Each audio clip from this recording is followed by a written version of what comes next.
laawol kisal ko laawol peewal e ɓantal. عليه ونفعنا الله بعلومه وغفر لمشايخنا اللهم آمين. القاعدة التاسعة تاسعها يا أيها المشتغل بالدعوة استمع حواك الأمل ما أحوج الدعاة للتفقه كي يرشدوا على بصيرة وهي قاعدة عظيمة بل أحرى أن تحفظا بالفقه قد تقرر وهاتها منظومة ميسورة والعذر مكروه أتت مسطورة أن كل ما بتركه قد اختلف في حكمه فرضا وحذرا قد ألف لا ينكرا عليه إن قلد باع بل علماء فيه لدى من يتبع بقوله إلا إذا خالف نص وإن كتابا أو حديثا لا تقص ويتبع الإجماع ذين حسنا ومن يرم عنها حيادا قد جنى أما الذي وافق أهل السنة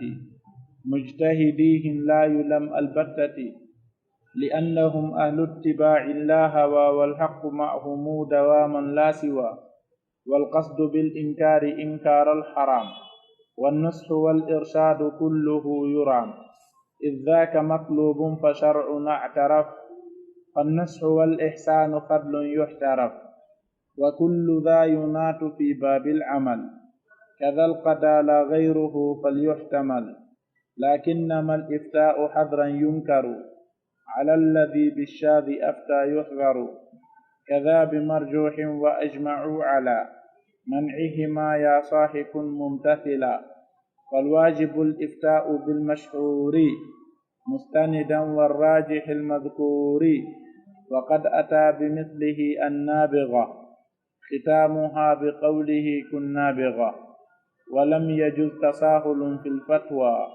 بل تحرم الفتوى بغير الأقوى وكل عالم بذاك عرفا عن الفتاوى والقضاء صرفا إذ كل من لم يعتبر ترجيحا فعلمه ودينه أجيحا وكل من يكفيه أن يوافقا قولا ضعيفا لم يجد موافقا لخرقه إجماع هذه الأمة بالحكم للمرجوح للأئمة والحكم بالضعيف غير هادي فإنه للعلم شر نادي. القاعدة العاشرة عاشرها جاءت أخي متممة فهي التي قبل أخيها مبرمة وتلك من ينكر إنكار الحرام على الذي وافق قولا للإمام وهو الذي للاجتهاد قد بلغ في سنة الرسول بالفقه ولغ ذاك الذي قد خالف النصوص وناص عنها بالهوى مأبوسا. الحاصل أي خلاصة القول لمن تأمل وجوب طاعة الرسول مسجلا ومن انتهى إليه بالإسناد ينمى له بدون مزدياد شريعة قولا وفعلا واعتقاد ليس بمذهب هديت للرشاد مجتهد متبع مقلد أقسام أرباب الحجى لا زائد فالأولان دون ريب يلزم عليهما قفو الدليل يجزم قل فاسألوا في الآية للثالث إذ محكمه عند أولي النهى يحظ والاهتداء بالمذاهب يجوز وليس بالوجوب حتما لا يفوز وكلهم على هدى قد تلفى للبعد منهم زلة لا تنفى وكوننا لمالك ننتسب لم ينفذا على الهدى ننتصب وكل ما خلا من القواعد حاصله فيه مع الفرائد. الخاتمة فتلك عشرة أتت منتظمة في سلك رجز درة منظمة وإن تقل قليلة أبياتها خفيفة مثل طعام جوها قلت لما تلقى بطيب النفس فسوف يمحو الليل نور الشمس عند الصباح يحمد القوم الصرع والتمر في البئر السنا تحررا نظمتها في ليلة بالمغرب والليل قارس بفاس يا أبي وقدر طاقتي بذا الكتاب كانت مراعاة النظير دابي لأجل ذا نحوت في المباني تنسيجه بدرر المعاني كان اعتمادي صاحب التحقيق على طراز منتهى التدقيق جمع الجوامع بنظم الكوكب شرحه ما بدا كأم وأبي كتب القرافي صاحي واللقاني أضف لها المواق والشعراني وفي اليواقيت وإيقاظ الهمم والدرر التي بسمتها الحكم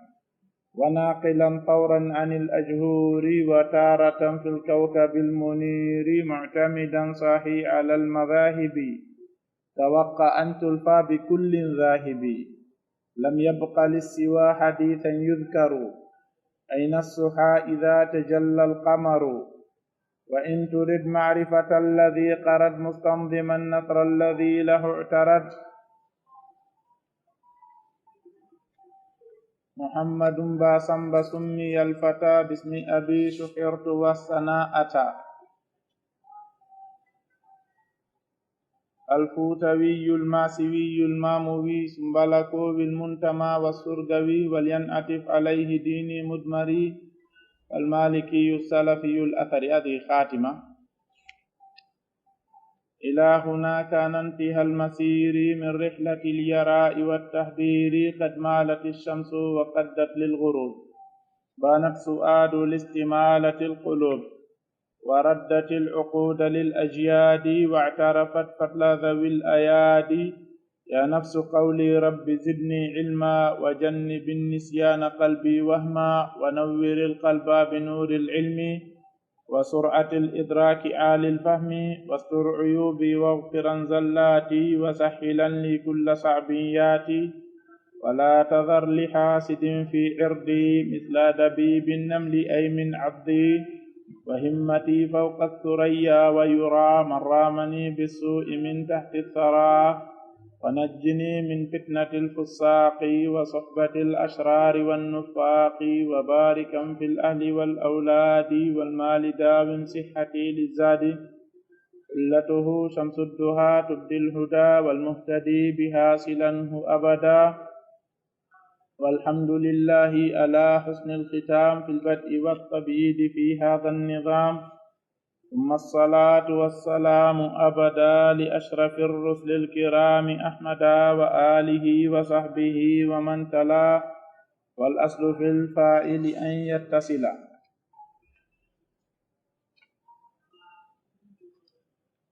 غيمو إني القاعدة التاسعة قاعدة جينا يبؤون تاسعها جينا يبو مجئون كنج قاعدة جدين سبو والهاء ضمير يعود إلى القواعد السابقة. يا أيها المشتغل بأن يصغلر بالدعوة ندنقل دينا وادي او قاعدة تاسعة دو قاعدة عاشرة كهرتوري كنردو استمع هدو حواك يمفت الأمل يلما ميلدا أي فالما يلم جوجدا غيرد أبرغندل توراري يمودون wonde yo muftu heditiɗo on ha joni qa'ida on hewtaka ɗum ɗo ko ardi hunode wonande qa'ida on ma ahwaja du'ata ala ko ɓuri haton jinde yimɓe noddoɓe ɓen littafaqquhi wonande faaminagol gandal fiqh wonande jangugol gandal fiqh ala haton jinɗo e fiqh ɓuri ɓeɗo kay yurshidu digi yoɓe tindin yoɓe fewnu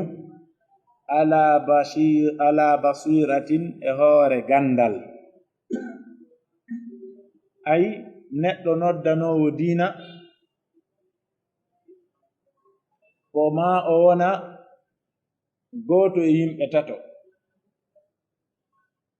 يدعو إلى الله بإذنه، وهذا الذي يدعو على بصيرة. يدعو إلى الله بغير إذنه، هذا يدعو إلى الله على غير بصيرة. لماذا نقول يدعو إلى الله؟ لأننا لا نعرف ما في قلبه، نحسن الظن به على ما يقوم به من وعظ وإرشاد، ولكن بغير إذنه، لأنه لم يصل إلى رتبة يأذن الله له أن يدعو، ما عنده علم. ومن يدعو إلى نفسه فحاشا أن نكون في الصنفين، ونسأل الله سبحانه وتعالى أن يجعلنا في الصنف الأول. نودو الله إدعي الله، كنودو الله هو رجندل. dungaye Allah on ko tawde o heɓi gandal o woni e dungaye Allah e yamirore Allah e newnande Allah yo o noddowo e Allah ko hina e dungaye Allah, himo noddude ma, himo rerdi, himo yiɗi, himo faala kono jogaaki gandal mum, himo sohlirde ko wona o jeyaɗo e ɓeygore mum, o yamiraka, o fewtinaka, o rerɗinaka yo waɗ ɗum, ɓay o jeyaka yimɓe mum. لكل شيء رجاله وليس هو من رجال الدعوة. إما أوانا يمون سابو غير أند إفالة توا بنرك وبنتك ونبودي دود نفورة ده نفتنه، وهنا لم ينفع. والمراد بالدعوة النفع، وفاند الدعوة كنفع. إما يكثر من يدخل النار بدعوته، o ɗuɗɗina naatoɓe yiite e da'wa makko on kon naa ɗum o faala. Ko faanda e da'wa ko ɗuɗɗingol naatoɓe aljanna ɓen fanɗina e moftene laaɗo naatoɓe yiite ɓen, ko ɗum faanda e da'wa. Ko ɗum waɗi si wonki daɗirino sabu ne laaɗo ɓe weltoto, ɓe wewla, sabu ko tawi kunkinɗo wonki daɗiri sabu maɓɓe andi ko ɗum ɗo woni garade e da'wa. Si da'iya waɗi garad makko on e da'wa ñimnugol hujja e hoore tagee fo ngon, haray o waɗi garad makko e ko ɗaɓɓiraaka, ɗum ko golle Allah no o neliri nelaaɓe digi wota yimɓe ɓen heɓu hujja e hoore makko, naa golle da'iya. ɗon ko golle Allah min al ahkamil wadi'iyati lahu. O lelniri, o tippiniri defte ɗen, o neliri nelaaɓe ɓen, o waɗi joomiraaɓe gande ɓen yettinooɓe, ko digi fukkingol nganto tagee fo ngon yeeso makko wullitoyagol yawmal qiyamati wonde gooto yettinaano e maɓɓe waajotoɗo araano men. ɗum ɗon naa golle ma an golle ma ko ya noddir digi yo noote, digi yo humpite, digi yo faame, digi yo jaɓe. o ɗum waɗ noddowo diina ko wullata kon e Allah, o toro Allah yo Allah lelnu konngol makko ngol e ɓerɗe jama on e mbaadi jaɓugol, ɓayare koye Allah woni ɓe noddude mum, no ɓuri ko o joñoto kon e yimɓe ɓen e waajagol ɓe noddugol ɓe. o waɗi tabintingol, wonaa golle makko. fewnugol fondo ngon, wonaa golle makko. innaka la tahdi man ahbabt walawla an thabbatnaka laqad kitta tarkanu ilayhim shay'an qalila. idan ɗum ɗo naa golle makko. si a noddi goɗɗo a halfinaaka fewnugol fondo makko ngon, a halfinaaka so o feewi tabintingol mo, ko doole hon ɗum marɗa e jungo hayyunde. kono ko wiiɗon ya noddumo ko on fewnata fondo ngon, ko on tabintinta, ko wi on ɗum hatta ruttoɗa e makko ɓuri ko ruttutoɗa e noddeteɗon ko. idan on simpuɗon no woodi. neɗɗanke noon ko yelot e noddowo e hoore mum. nden tori Allah yo Allah dando e wonde mum, kono no metti fii mettana noon Allah toraɗo on fii on no metti fii. ida nasabu lil qawli qalu fa ahsanu walakinna husna al qawli khalafahu al fi'lu wa dhammu lana ad-dunya wa hum yarfa'unaha afawiqa hatta la yusanu laha da'u. idan ko ɗum woni alhaali on no weli fii ka ɗengal haa no hoyi wolugol ngol haa halfinaɗo e men wolugol fii lahara e noddugol e Allah e tagwa e ikhlas, o tawa eno hoyi ɓuri piiji ɗin fof hoyde kawre ɗengal. kono si tippama ka teeɗen a taw dilan e ɓeygori hande meɗen haɓi a fuɗɗila wiide fii Allah yomi yaafo ɗon, andintinilan fii muñal, a jiɓoto siko min wonno waajade fii sabre e anwa'uhu e fadluhu e ma yatarattabu alayhi min ajr. si a watta liili feendon waktu mi yedday taw ayeje tippiɗe e sabruɗe fop mami inne wona ɗum ɗo faanda akhi a habboto taw ɗo ɓurma andude ko wonɗa wolde ko tamam ma annahu al insan yajibu an yunzila nafsahu inda hadihi nusus ɗum waɗi si goto e karmo ko ɓen inni womin andima wo goto e alhaaliji ɗiɗi sa weltiki a feƴƴintinni sa tikki a feƴƴintinni min andata ko woni on ɗiɗa gollitiri binde sa gollitira binde amma si ndo hakkindi haalaji welɗi ɗin e konnguɗi labaɗi ɗin e hollugol ko no gerdete ɗum ɗon heɓoto e junngo mo kala kono si weltare feƴƴiti ma tikkere feƴƴiti ko ɗon andete an e ɗe ayeje ɗe wonɗa wolde fi mum e nguwaaju ngu wonɗa e mum ko honno fewndorɗa e maggo en toɗi Allah subhanahu wa taala eltuɗo kala hunde eltanɗo kala hunde nde o faala yo eltan e wonkiji meɗen ɗin e mbaadi ko yiɗi o yarli wahi jopagol e qa'ida on wahi e qa'ida on qa'idatun azima ko qa'ida mawɗo bal ahra no haanitode an tuhfadan nde o hunjorte kanko qa'ida on bil fiqhi faam faltagol mo ma an tuhfadan nde o renete bil fiqhi qad taqarrara ko faamu woni ko oɗo qa'ida ñiiɓiri sabu ko faala ko faanda e makko ko ya faamu mum wutoramo ka faamuɗamo ɗon tippina yimɓe ɓen fi manazilihim wa hakaha jaɓu qa'ida on manzumatan ko yimaɗo maysuratan newinaɗo maysura lil wazn wal waqf wal udhru ngantinagol e o mas'ala ɗo matruhun no buga o waɗi noon atat qa'ida on ari mastura himo winda an ko woni mo kullu ma bi tarkihi qad ikhtalif kala ko lurra e accugol ɗum an o woni qa'ida on mufassira an al mufassira an firtowo on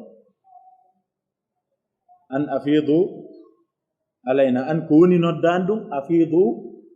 alayna ay al mufassira lima qabl firtuɗo ko feƴƴi kon an ko woni qa'ida on kullu ko ɗum waɗi an on ɗo waɗa le hunde kullu na an al mukhaffafa min athaqila ay na anna kulla an ko woni qa'ida on kullu ma bi tarkihi qad ikhtalif kala ko lurra e accugol ngol ay kullu ma qad ikhtalif kala ko lurra bi tarkihi e accugol ngol fi hukmihi ka ñaawore mum fardan ka farlagol wa hadran e ka rentingol qad ulif hara wowama ay kullu ma ikhtulifa fi fi'lihi fi hali al-fard aw ma ikhtulifa fi tarkihi fi hali at-tahrim kala ko lurra wonde wi'a accugol ngol no lurra e mum huwugol ngol no lurra ka waɗɗagol e ka harmugol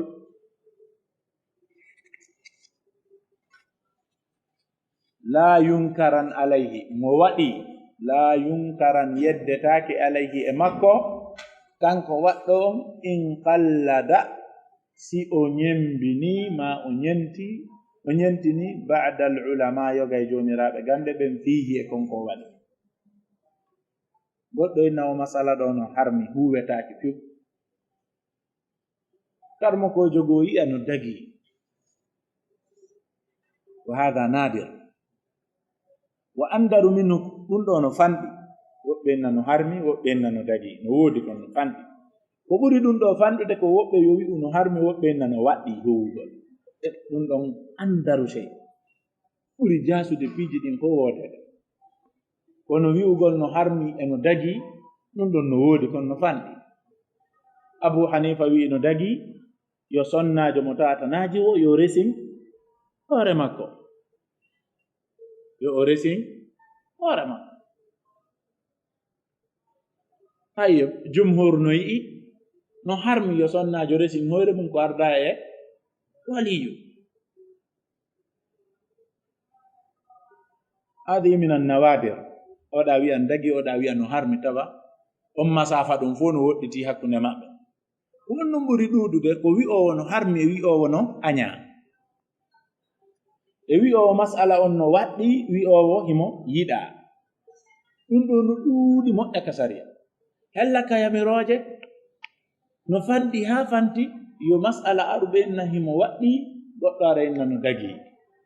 tan no fanɗi ɗum no woodi ko ɓuri noon ɗuuɗude ko o majalɗa goɗɗo wi'a ko farilla o ya wi'a ko sunna joni noon kon ɗum qa'ida woni wiide mo acci ko lurra e waɗɗagol o acca mas'ala ta joomiraaɓe gande ɓen no lurri si on mas'ala no waɗɗi e si o waɗɗaaki ara ko qawlan mu'tabaran ko konngol wattanangol yiili ay marungol gotol kala e majji ara no mari seeɗa e ko sembiningol immorde min nususil kitab ma nusus sunna amma ta'wilatul fasida fa hadi ghayr maqbula hatta idha kana fihi wajhun min muwafaqati al-lugha goɗɗo inna jaa ba'du as-sayyara o inna as-sayyara ɗo ko mercedes wal ma 4x4 wal sayyara on ka surat yusuf o inna ko mercedes wal ɓe jogino ma 4x4 wal ma ko otowal ngal pine 4 في موافقة في اللغة سيارة سيارة هذا غير لا يلتفت إليه لأنه فاسد لأن معنى هذه الكلمة يحد بالزمان فرقون غول كو زمان كانغول وادي دون غول فيرتيرته غول وانا تامتا تان راجا فودde da potude no yaade zamanu hewtudo ko kanyum firtirte zamanu hewtudo ko kanyum firtirte هذا المعنى نقوله فاسد غير معتبر صفة قال دولور الأري مسألة دين مرض حكم أرين إني لا يلتفت إليه صفة رناتا وارا فيه اعتبار سيغوت لو أتيكو كارمكو بلور وبوي نو وادي وبوي نو يدا ما وبوي نو دغي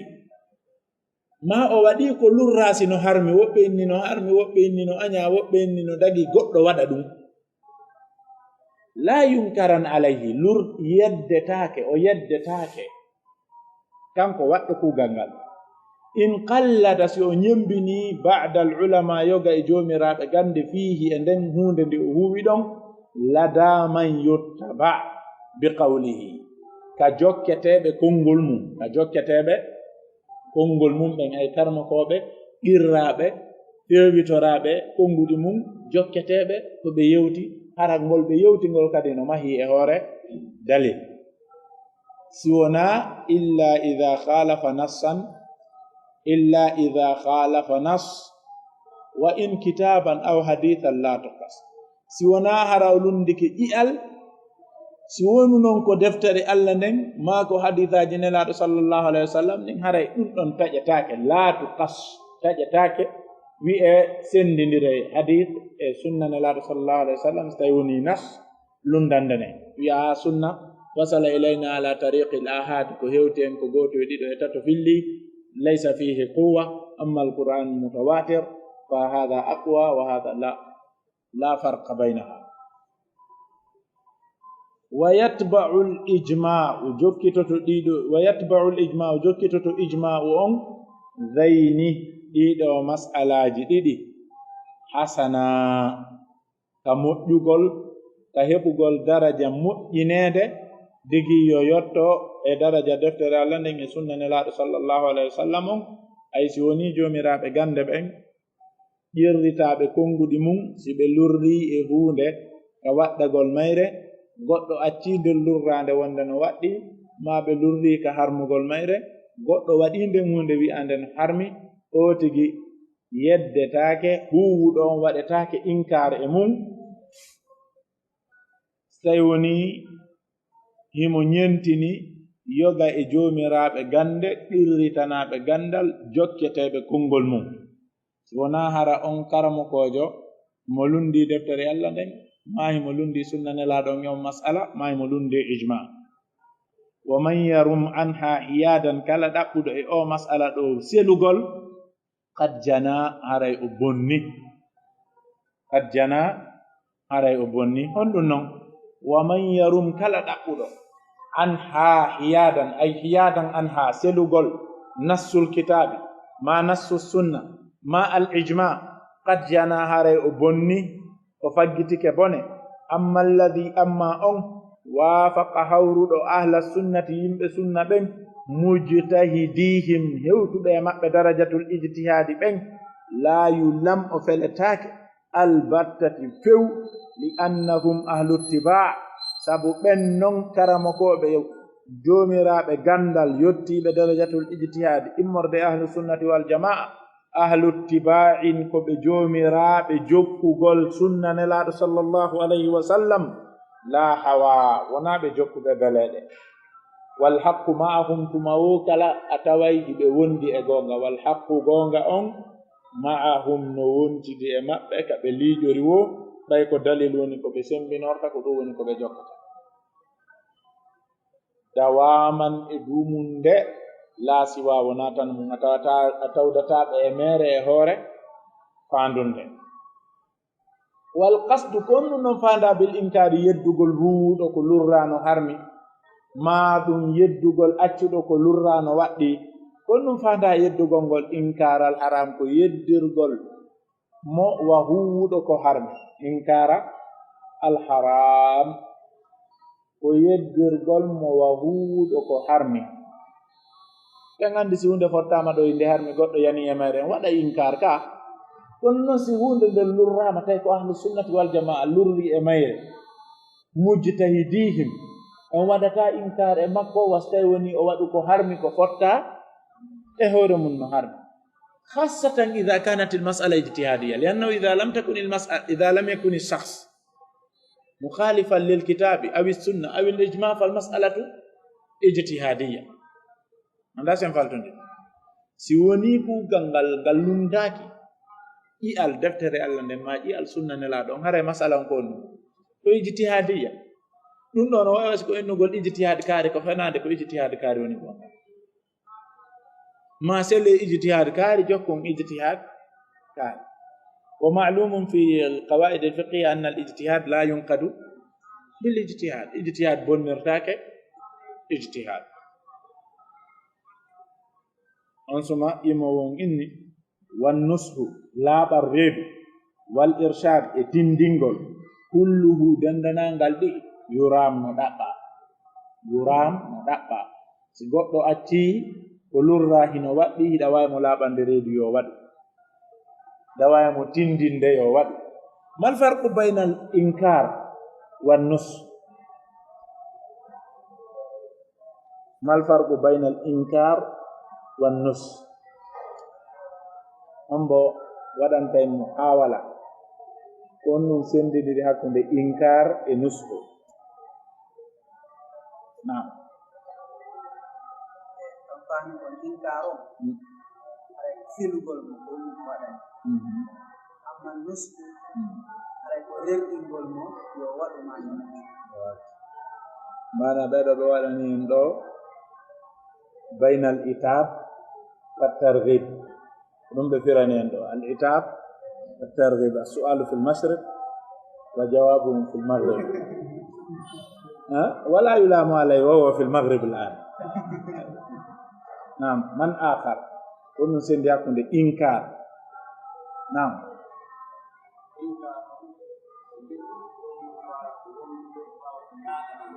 inkar ko yiltitande nde ñaaɗugol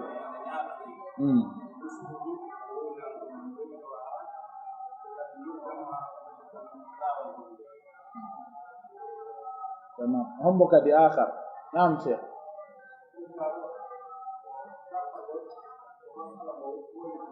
تو dartagol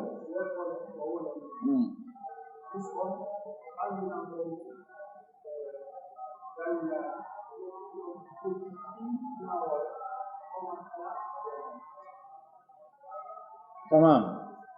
الإنكار هو بيان عقاب وإثم الإنكار هو بيان عقاب وإثم سيني أنكر على فلان في مسألة من بين له عقابه وإثمه وبانغول بكة إلتك وني مسألة ونكم هذا إنكار لا والكسل ولا هذا إنكار وني أبانغين وني أن ألتو هريكو إنكار من رأى منكم منكرا فليغيره بيده idan inkar ko ɓangingol leɗɗe ma ɗum bakkatu ko wodani o tigi kon e hunde nde o waɗi nden ma leɗɗugol mo digi yo accu nde ɗo ko inkar. amma nusu fa mustalahun wasi'un jiddan ومصطلح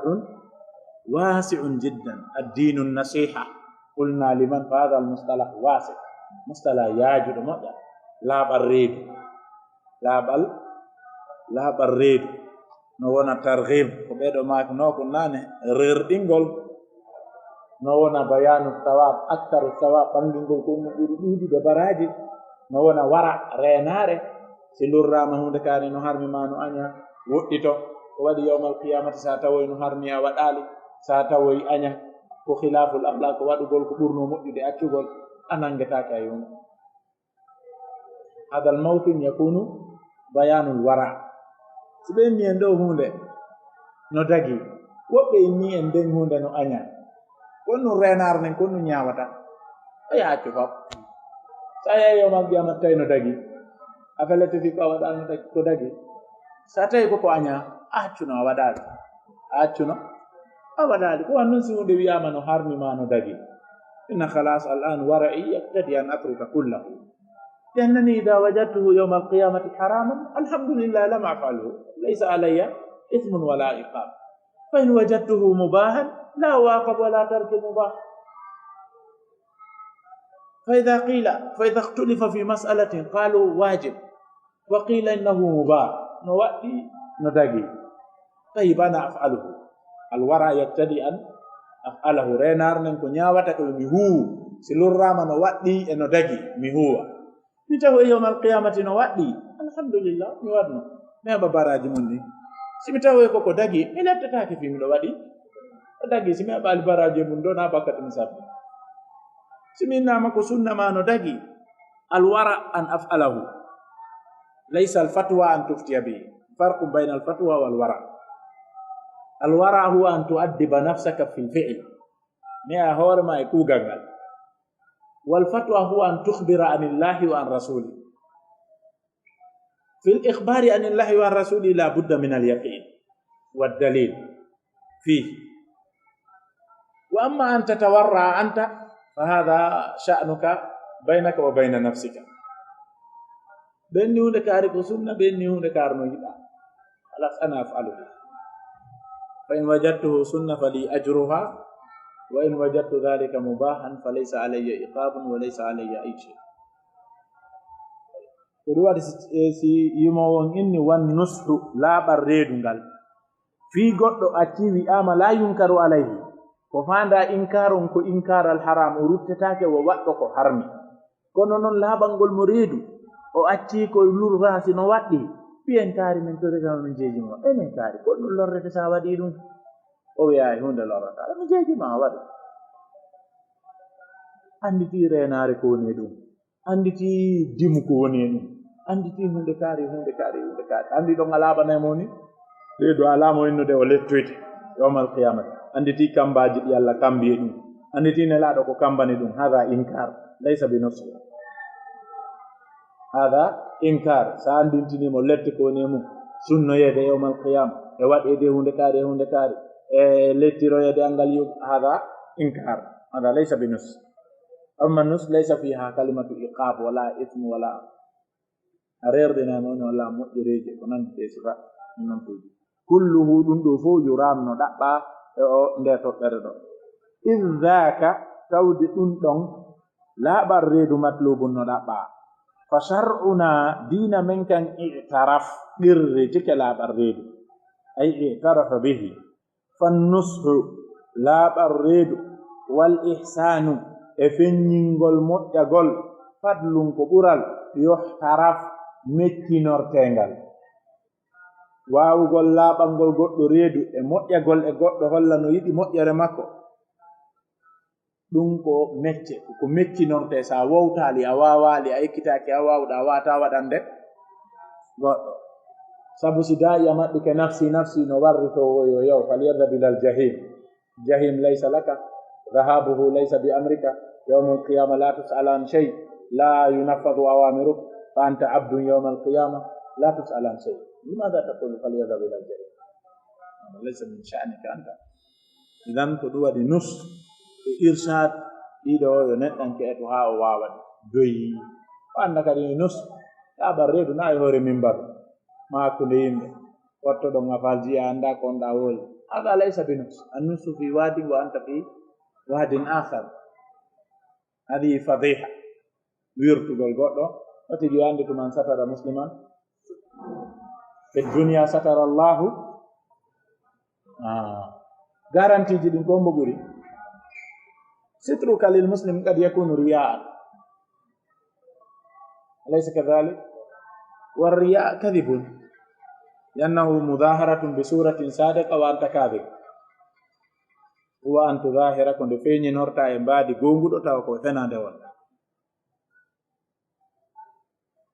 طيب أما وعد الله فلا يعتري هذا الشيء. إذن على كل وكل ذا أندون فوقك وندول دو لا ينكر عليه إنكار الحرام. النصح والإرشاد كله يرام. وكل ذا يناط في باب العمل. أندو فونو يويندرا دمال غول دين غولي تيرغول أكوندي جميع كذا كوني القضاء كنياوغول لا غيره وناتنا دي دو دي بمعنى لا ينكر عليه إنكار الحرام. هذا يكون في العمل إذا عمل به وحده ويكون أيضا في القضاء إذا تمثل أمام القاضي. لا غيره وناتنا دندو فليحتمل يرون دفامي مؤيا وند عدم الإنكار عليه إنكار الحرام يكمن في شيئين في القضاء وفي العمل. نفعلتون دي goto pet si hippike do gollugol gollal lurrangal sino wacci gollal lurrangal sino waddi kanko tum la nunkiru alayhi inkar al haram nansahuhu wa nurshiduhu. Kadi on si darama takko kadi on ene kaari wat kon mi wari jari hunde kaari dum no mari hiddi sawru capande hunde kaari oye mara hiddi. Allah subhanahu wa ta'ala dari hunde kaari tawen hada tamassaka bimadhhabin da'ifin fil mas'ala fa huna amama al-qadi لا ننكر على إنكار الحرام. كالحنفي الذي شرب النبيذ. نبيذ كبيرة كجمهور. عندك كوية نبيذ كبيرة كجمهور. كأحناف ندقي ابن دريد إنكار مكوجو كمالوجو كاكراجو كمذهب حنفية كان بيعرف فينا قول جونغ ماكو بتاعي مو ياري هاسو. أفهموا ترتاكي حالا في وصولي في والي. الإمام هذا عجيب جدا. إن لا النبيذ إننا جائز. إذن سيقول يري نبيذ النجي مو النبي كقاديهم مو يري بيرك جمهور كونه سورو جابان جد الله تمام قاديهم هركو مالكي ينكجو مثل ما شافعي ينكجو ما حنبلي ينكجو نبودم أوه ونبيذ ميري نبيذ ندقي. قال أبو حنيفة قال أبو يوسف قال محمد بن الحسن الشيباني. هنا القاضي يتحير وويمي من إذا جلده على هذا فقد ظلمه فاضرعوا الحدود بالشبهات. هذه شبهة عنده لأنه عامي مقلد قيل له وجائز في مذهب أبي حنيفة وهو حنفي المذهب. انفعلت ديري كقضاء لا ينكر عليه إنكار الحرام. كعمل لا ينكر عليه إنكار الحرام. أما إذا أفتى به hunde lurre do sinde harmi wobbe na hinde anya wobbe nan dagi goddo ara falti do akunde lande nan dagi هذا سننكر عليه إنكار الحرام. نقول لولا هو حرام لأن هذا في باب الفتوى لا يجوز التساهل في الفتوى كما سيأتي. لكنما الإفتاء كون فالجت غونغول حتما بلت افرلغول ينكر على الذي بالشاذ أفتى. ينكر أنينت على الذي هورهم أفتى فالجت بالشاذ كسل جرون وبعد ننسي هندي وي أما حرمي غودو وي إندن نو أنيا أرى ويو دون نو أنيا ما ويو دون نو دغي هذا فتواه شاذ. انفالتو ندي yuhdaru o hade kadi faljetugol inne an on hande kadi a wadama embargo a faljetata si goɗɗo immike ɗo jooni o inni en no dagi yarugol nabide ɗo en innayi formellement interdit kaari julnataɗo o wooli kon wona goonga nabide no harmi ko beere kullu muskirin haram wa kullu muskirin khamr wa kullu khamrin haram haɗen mo few julnata yuhdar o haɗe fes yannahu fi baabi alfatwa wal ihbar kono sen tawi ɗo mo gobaka mum o wooli e men tulluɓe kaari kon non nennayi ko nabide a yaray seeɗa la nodde mo kaari accu yargol makko ba yarta andiri sa fotte yimɓe ɓe giɗa yarta giɗa nigginaga kalaas ɓennayi a sugu iccu ɗum ɗo waɗa en faltodiri ko mama gasano woɓɓe silandama gaynen boyne mo sawri capanɗe ɗe kada ko noon bi marjuhin ko jisti e hoore mum faljitirtaki wa ajma'u ɓe fotti kamɓe jomiraɓe gande ɓen ala man'ihima faljitirgol shadh e faljitirgol marjuh ɗiɗo dagaki faljitirgol ɗi almasala ida kanat marjuha alay jista ɗum e hoore mum e hunde so tawi ko nde shadh sellata faljitirgol ya sahi an yo wondiɗɗo kum wonu mumtathilan jogitiɗo o masala ɗo fal wajibu ko waɗɗi kon al ifta'u ko faljitirgol bil mashhuri ko lolli kon mustanidan hara ko a tuggiɗo e dalil warraji he ko jisti al madhkuri ko janta kon ka defte acca ɗon al masailu shadha wal masail al marjuha alayha ɗum ɗo kadi ko fitna ko enen sukaɓe yamɗen e hoore mum masala shadha no wela en sifa mum ala sen tawi juulirde nden fof no fewti ga e yii goɗɗo goo no inni yo fewte ga en fewte ga digi yoɓe lando en ɓenna kamɓe ɓe wowa yiide ɗum enen hollen ɓenen iɗen jangi awa kaarijo no wooli ɗum hada chey la yambagi hada chey la yambagi alan sara salmine goɗɗo immo allahu akbar inni nge gonno waɗi inna mi yi hadi an a yal ɗum mi yal ɗum ha hande de no naafe ɓawalan sara na hadi no waɗi juulugol darde ɗiɗi ɓawalan sara ne laaɗo juuliɗo no kasa o yiyara jomiraɓe gande no rutti wonde ko mboodi nelaɗo noon ko rawatibje maɓɓe bada zuhr rawatibde ɓe waɗayno batte zuhr ɓe tonga wafdu ari ka maɓɓe ɓe jooɗude maɓɓe tawi noon tinara sallah sallam so fuɗɗite golle laataki no accitade hawru juli alansara yimɓe juuli alansara ɓe immi ɓe yoɓi rawatibo zuhr ɓawa alansara woɓɓe ni hada khasul lahu sallallahu alayhi wa sallam an salmine to moɗa darɗa digi yomen landoma min fof a bete hotaka suuduma juula ɓay ko rawatib kono en moɗaka hakkude juulirde darɗa digi yo jama landoma wona menen min gandano masala anta awwalu man ra'a hadihi almasala hiya sunnatu mayyita anta tuhiha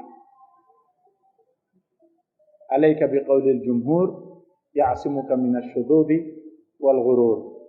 masala lurrirama no jumhur yaari ga goto yaari ga jogo ko jumhur yaari kon e mum ɗum ɗon dandete hodditagol e selugol jurol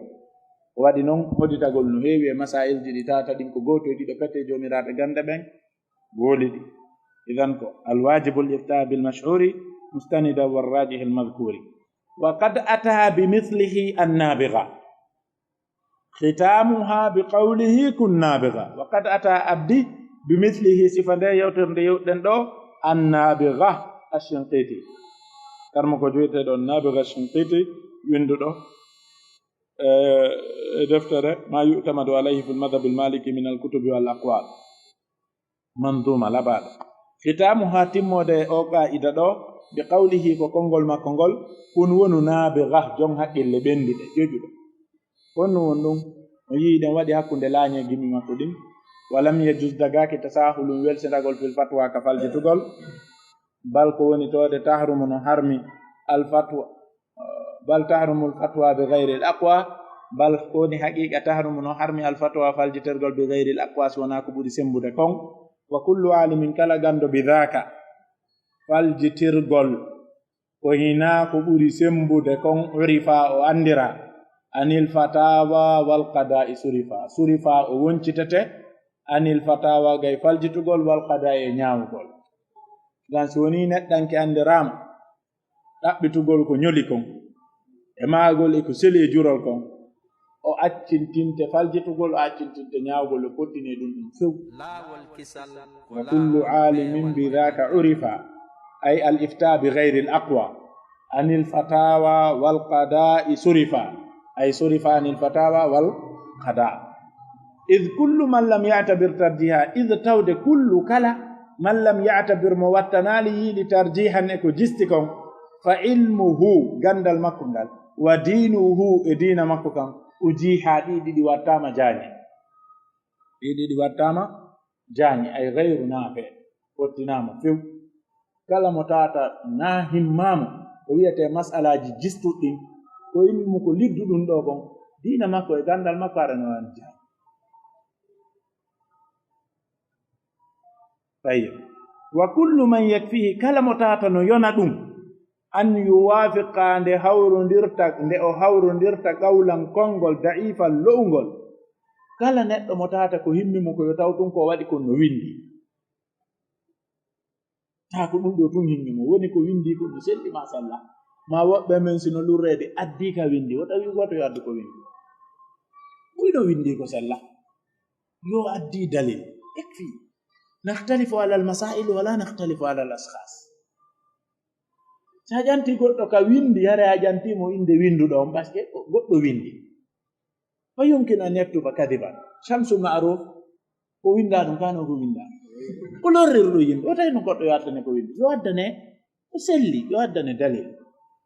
kullu man yakfi kala mo tawata yonayi ɗum hino yonamo an yuwafiqa nde hawrondirta gawlan konngol da'ifan lowngol lam yajid o heɓata muwafiqan hawrondirowo e makko aw yawo ko lurreteɗo tun mo himmi ɗum yo taw tun ko woli ko no wodi e nder deftere hay si selli sella o heɓata hay goto jaɓowo ko woli ko kaw yahi wo ko lurreteɗo li kharqihi sabu tufugol makko seekugol makko ijma'a fottugol hadil umma ɗeɗo mofte bil hukmi sabu ñaawitirgol mo lil marjuhi ko jisti e hoore mum lil a'imma wonande jomiraɓe gande ɓen no fottani ijma'an wonde no harmi ñaawitirgol ko jista e hoore mum wal hukmu bidda'ifi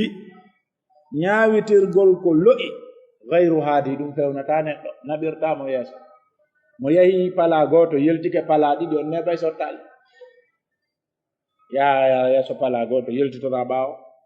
pala ɗiɗi on suma yaha pala goto yeltitoɗa kadi pala ɗiɗi neɓa e yaral yeeso ga wal hukmu bidda'ifi gayru haadi ɗum fewnata few fa innahu lil ilmi sharru naati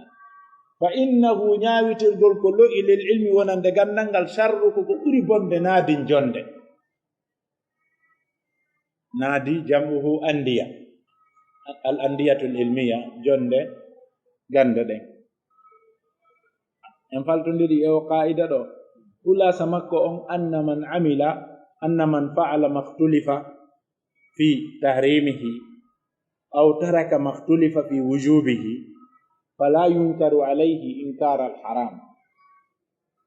idha taba'a fi dhalika ba'da ahli al ilm min mujtahidi ahli sunnati wal jama'a lakin yunsahu lahu wa yurshad dan al qa'idatul ashiruha sappa ba on ɗon ko tentinɗo ɗo jaa to ari akhi yo musidɗo am mutammima ko timminɗo qa'ida jeneɓo on fa hiya allati ko on woni on qa'ida qabla akhiha ay timminaɗo on fa hiya allati qabla akhiha ko on woni adiɗo oɗo mubrima ko ɗigguɗo ay sinaɗo ɗiggina yewtere mum timmi wa tilka o qa'ida sappa ɓo ɗo non man yunkiru inkaral haram kala yedduɗo oɗo o huwuɗo o lurra hino harmi ma accuɗo o lurra hino waɗɗi o ruttimo ruttande waɗɗo ko harmi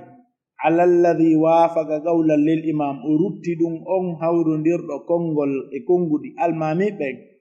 fa huwa alladhi lil ijtihadi qad balag ko woni ko fanda imamu ɗo wa huwa alladhi ko on woni on qad balag yottiɗo lil ijtihadi darajatul ijtihad fi sunnati rasuli e sunna nelaɗo on bil fiqhi walag ay walag o naatiri e gandal ngal bil fiqhi ngal ɗo gandal fiqhu ma ɗum walaga min babi al wulu fi shay mettiri e gandal ngal bil fiqhi ngal ɗo gandal fiqh ida balaga al kalbu fi na'i ahdikum ma walag o mutiri e ijtihad bil fiqhi gandal fiqhu ngal dhaka alladhi yedduɗomo on ko o woni on qad khalafa lundiɗo annususa ƴi e ɗen alqur'ana e sunna wa nasa o yalti anha e majje bil hawa e beleɗe mabusa ko o dumbaɗo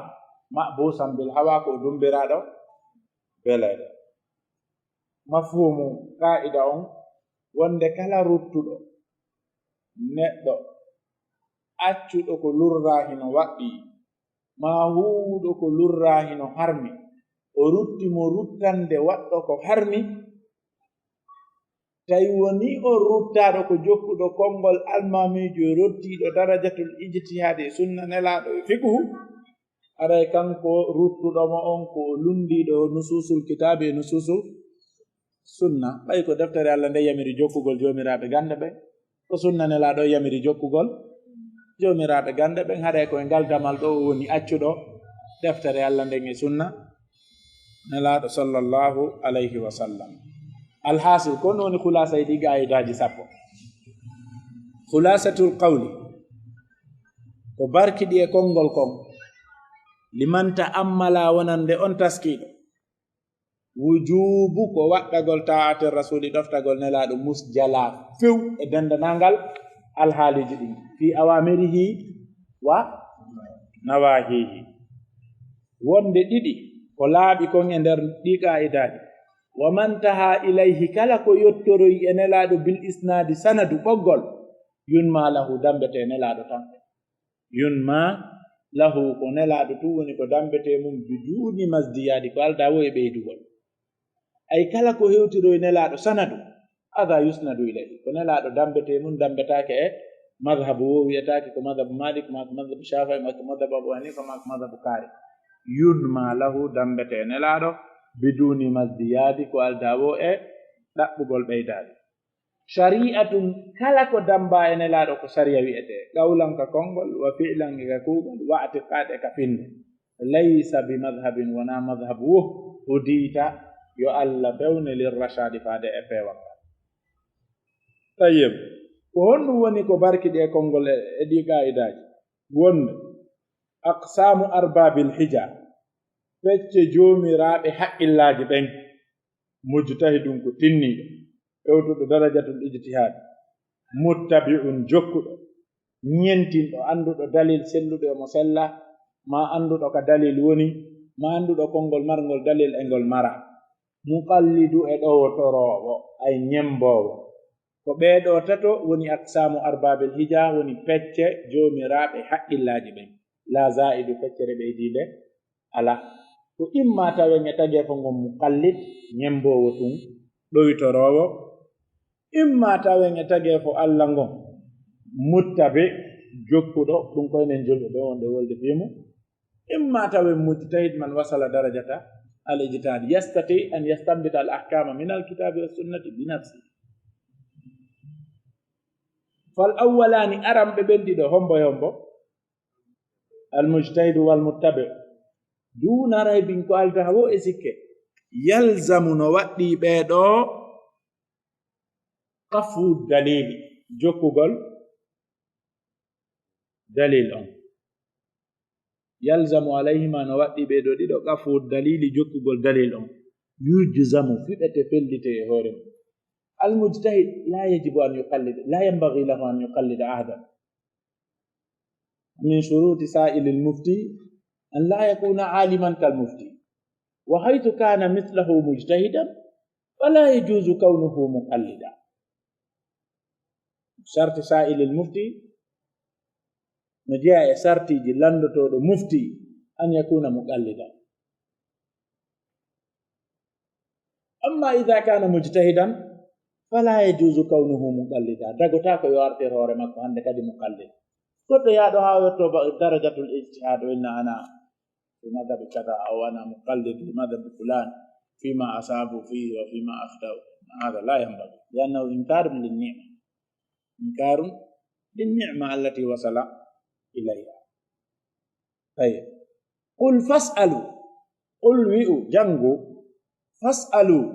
fil ayi ka aya fas'alu ahla dhikri in kuntum la ta'lamun ɗum ɗo lithalithi ko tataɓon muqallid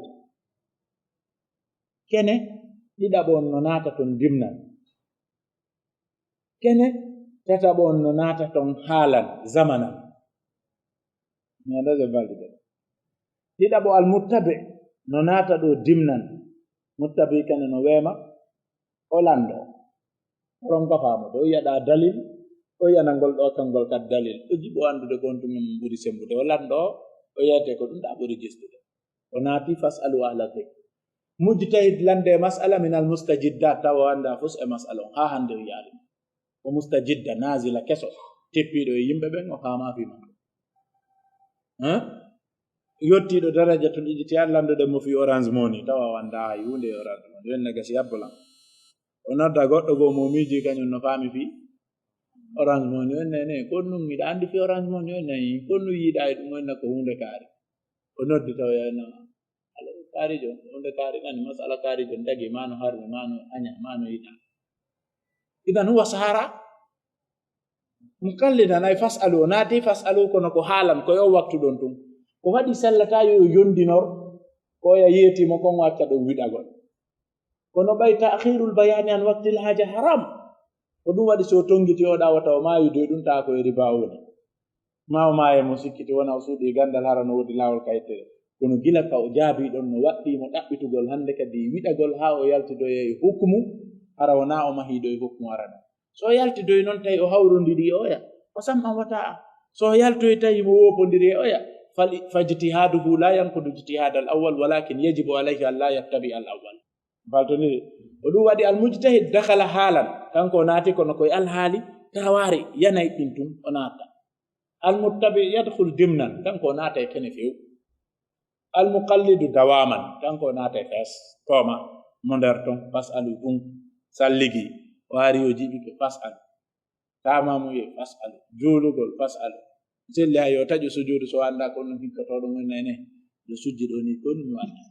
inna mo darɗa adda fati e hunde kaari noon salmina o waɗa ɗum kadi har julde makko nden selli ken annahu yakunu fihi dawama o juuɗida e goɗɗo imamujo feƴƴa wonɗo musafir o wiya juuɗa darde tun en assalamu aleykum o anda kon ɗum o waɗa inna kan kadi assalamu aleykum inna ene kon ɗum mi waɗat ɗum hande fana ko ɗiɗi kakon onna o e naaɗe ɗi woni menen ɗo ko men seteɓe a yimmoto wadda darde ɗiɗi tawiyoɗa salmina sujja sujuddeje ɗiɗi si a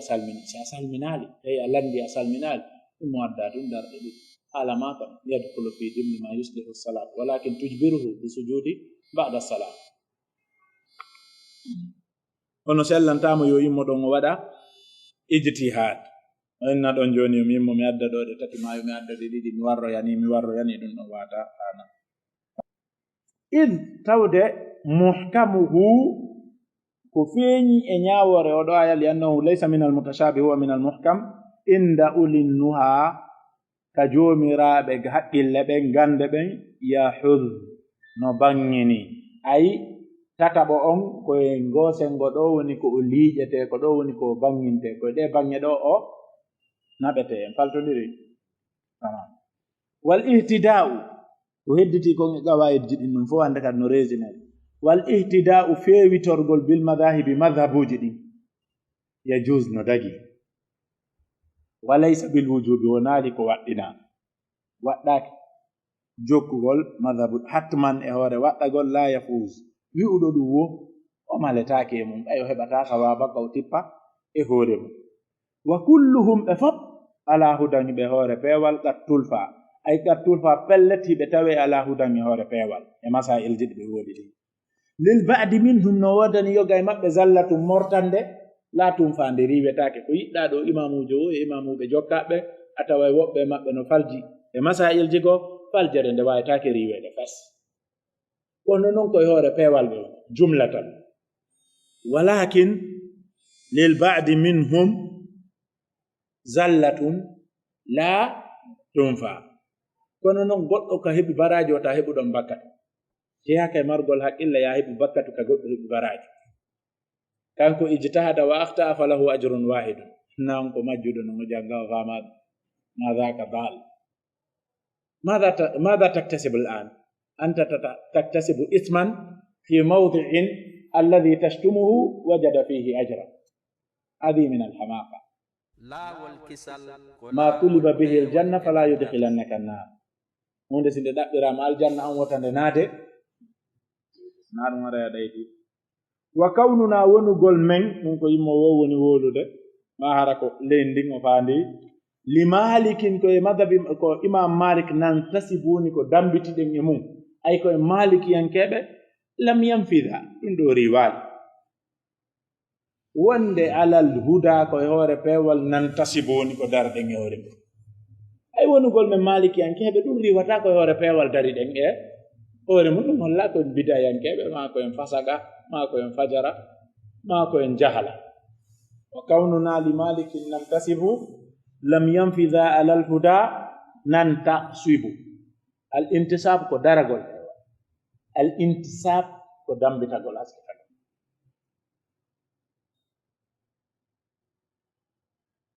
وكل ما خلا كفئكم فو من القواعد قاعدة جدين حاصله فيه كفاندا كون قاعدة أون نو إمكو أون ما نوكا حاصل دو حاصله فيه كجملة كون كباركين دينا كون يمود نو دو ما الفرائد وندو دي الفرائد ونو يتي فرائد كفوائد الفرائد والفوائد وزنا ومعنى wondude naforeji ɗi faraidu shay wa fawaidu shay ma'nahu wahid faltondiri wa kullu ma khala min alqawaid ko feƴƴi kon fo e gaidaji ɗin hasiluhu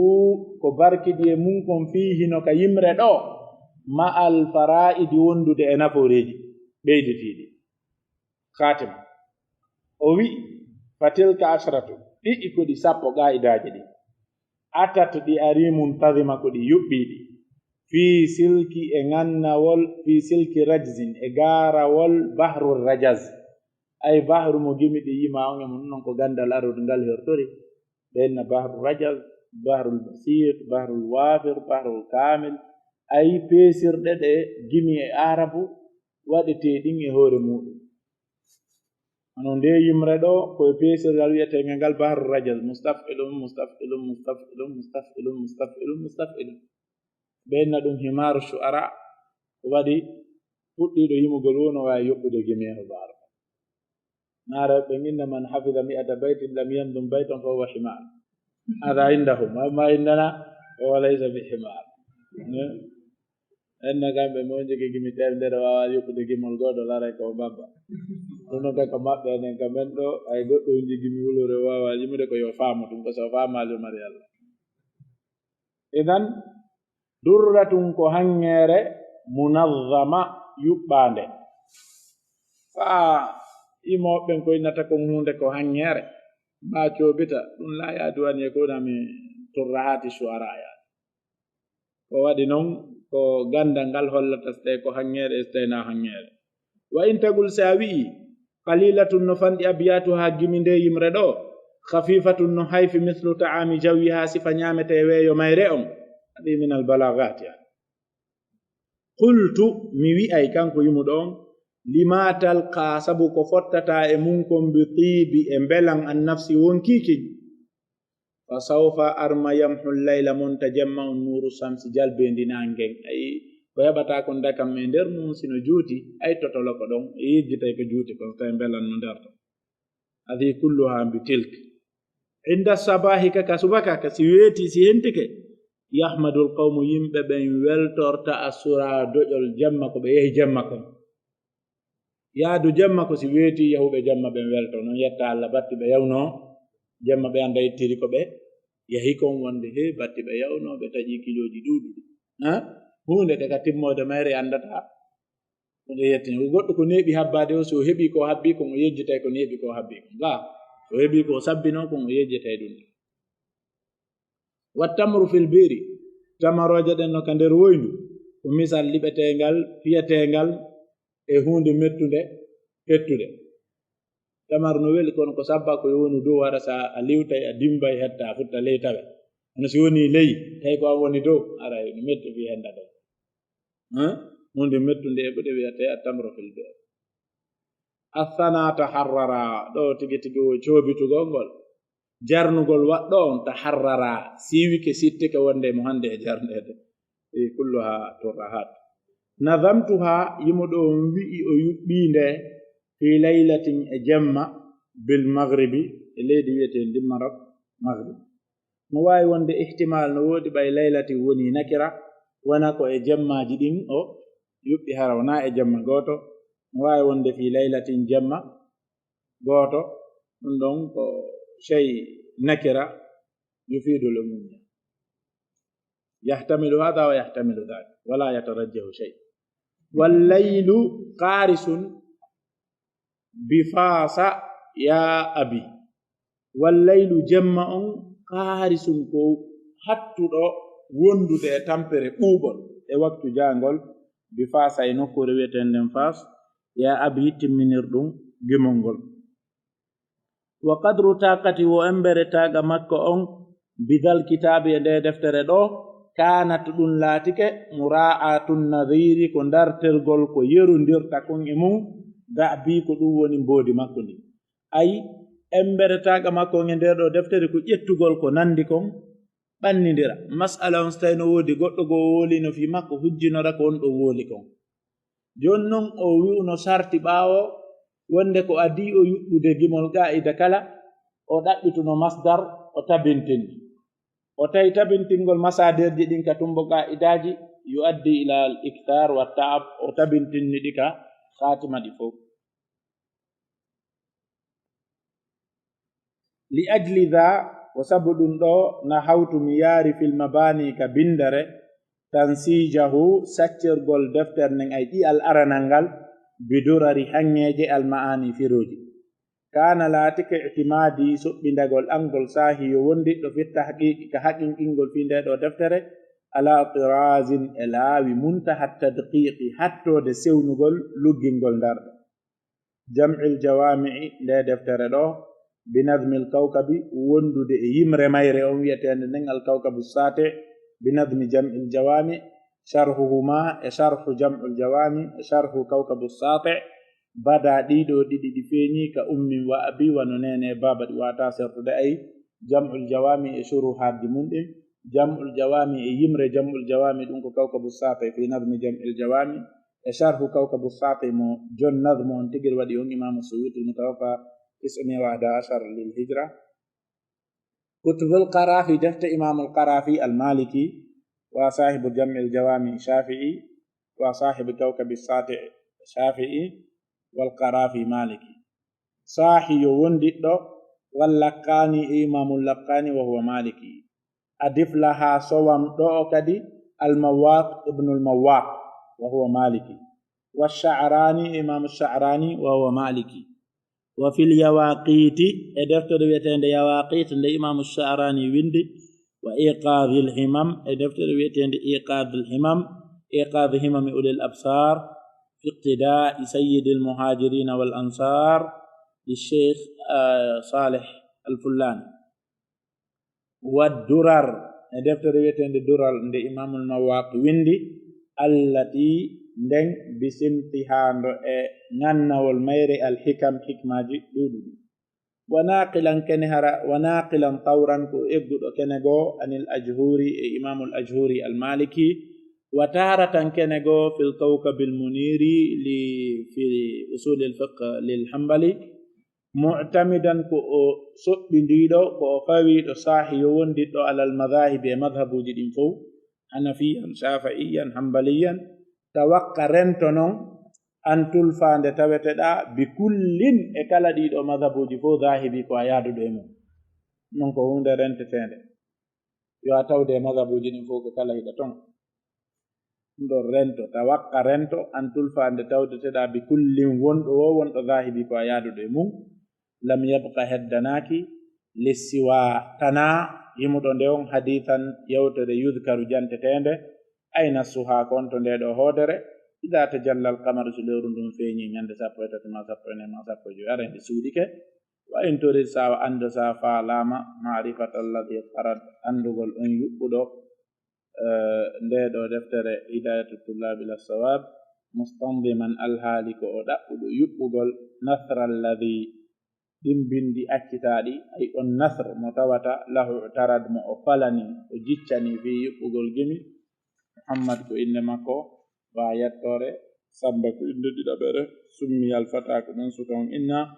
alfata yutlaq ala almujidd almuhtam wa itlaqu huna min babil majaz bismi abi shufirtu o wi'i ko inde ɓe makko lollinira wassana ata jalbendin ari timminir ɗum gimol alfutawi dambaɗo ɗo almasiwi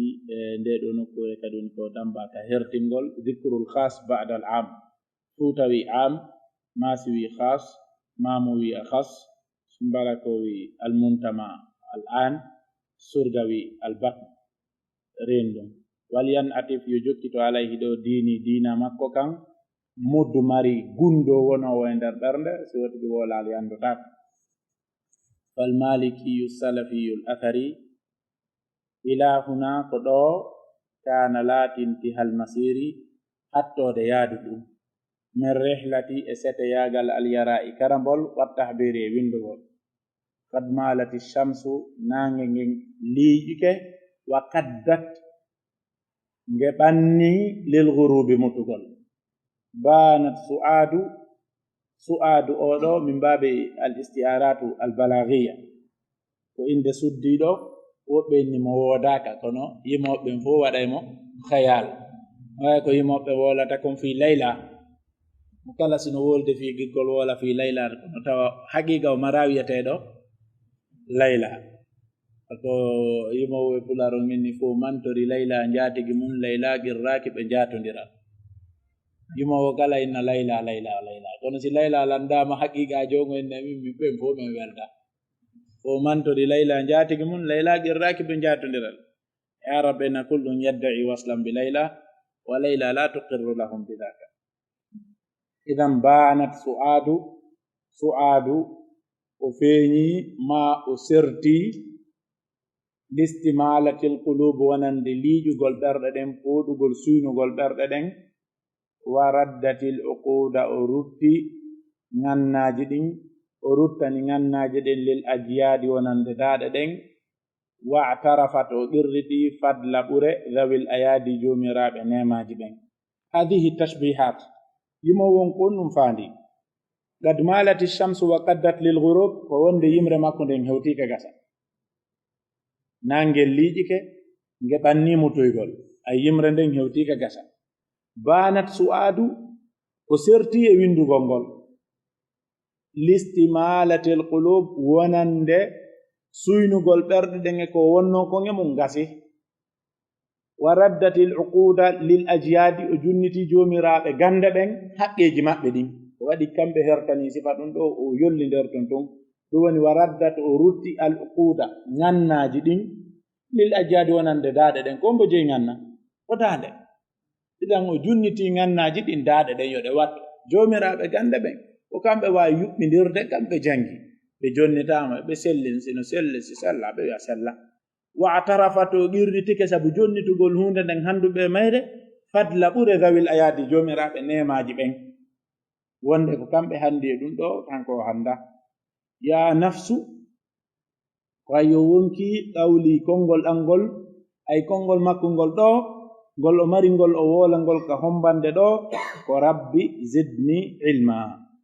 wa jannibin nisyana woɗɗintina yejjitugol qalbi ɓernde makko kanko yimuɗon wahma e wemere wa nawwiril qalba norɗina ɓernde nden norɗinirande bi nuril ilmi annora gandal wa sur'atil idraki e yaccagol heftugol yaccagol faam aali towuɗo alfahmi faamu yawɗo faamugol wastur suuɗa uyubi aybeji am ɗum aybeji yimɗo waghfiran sudda yaafoɗa zallati palji am sabu neɗɗanke wasatake ɗiɗo piiji min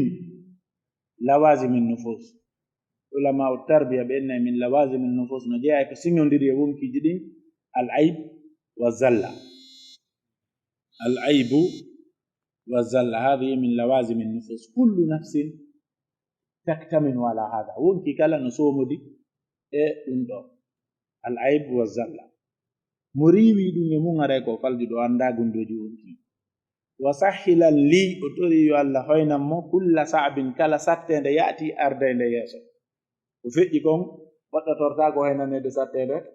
فيجي فيجي ساتين كو يسو وطورتو هينا ندي فيجي كون يأتي وي ولا تذر وتا أتشان لحاسد أنيانتو في إرضي إدمو أم مادون يباندو أم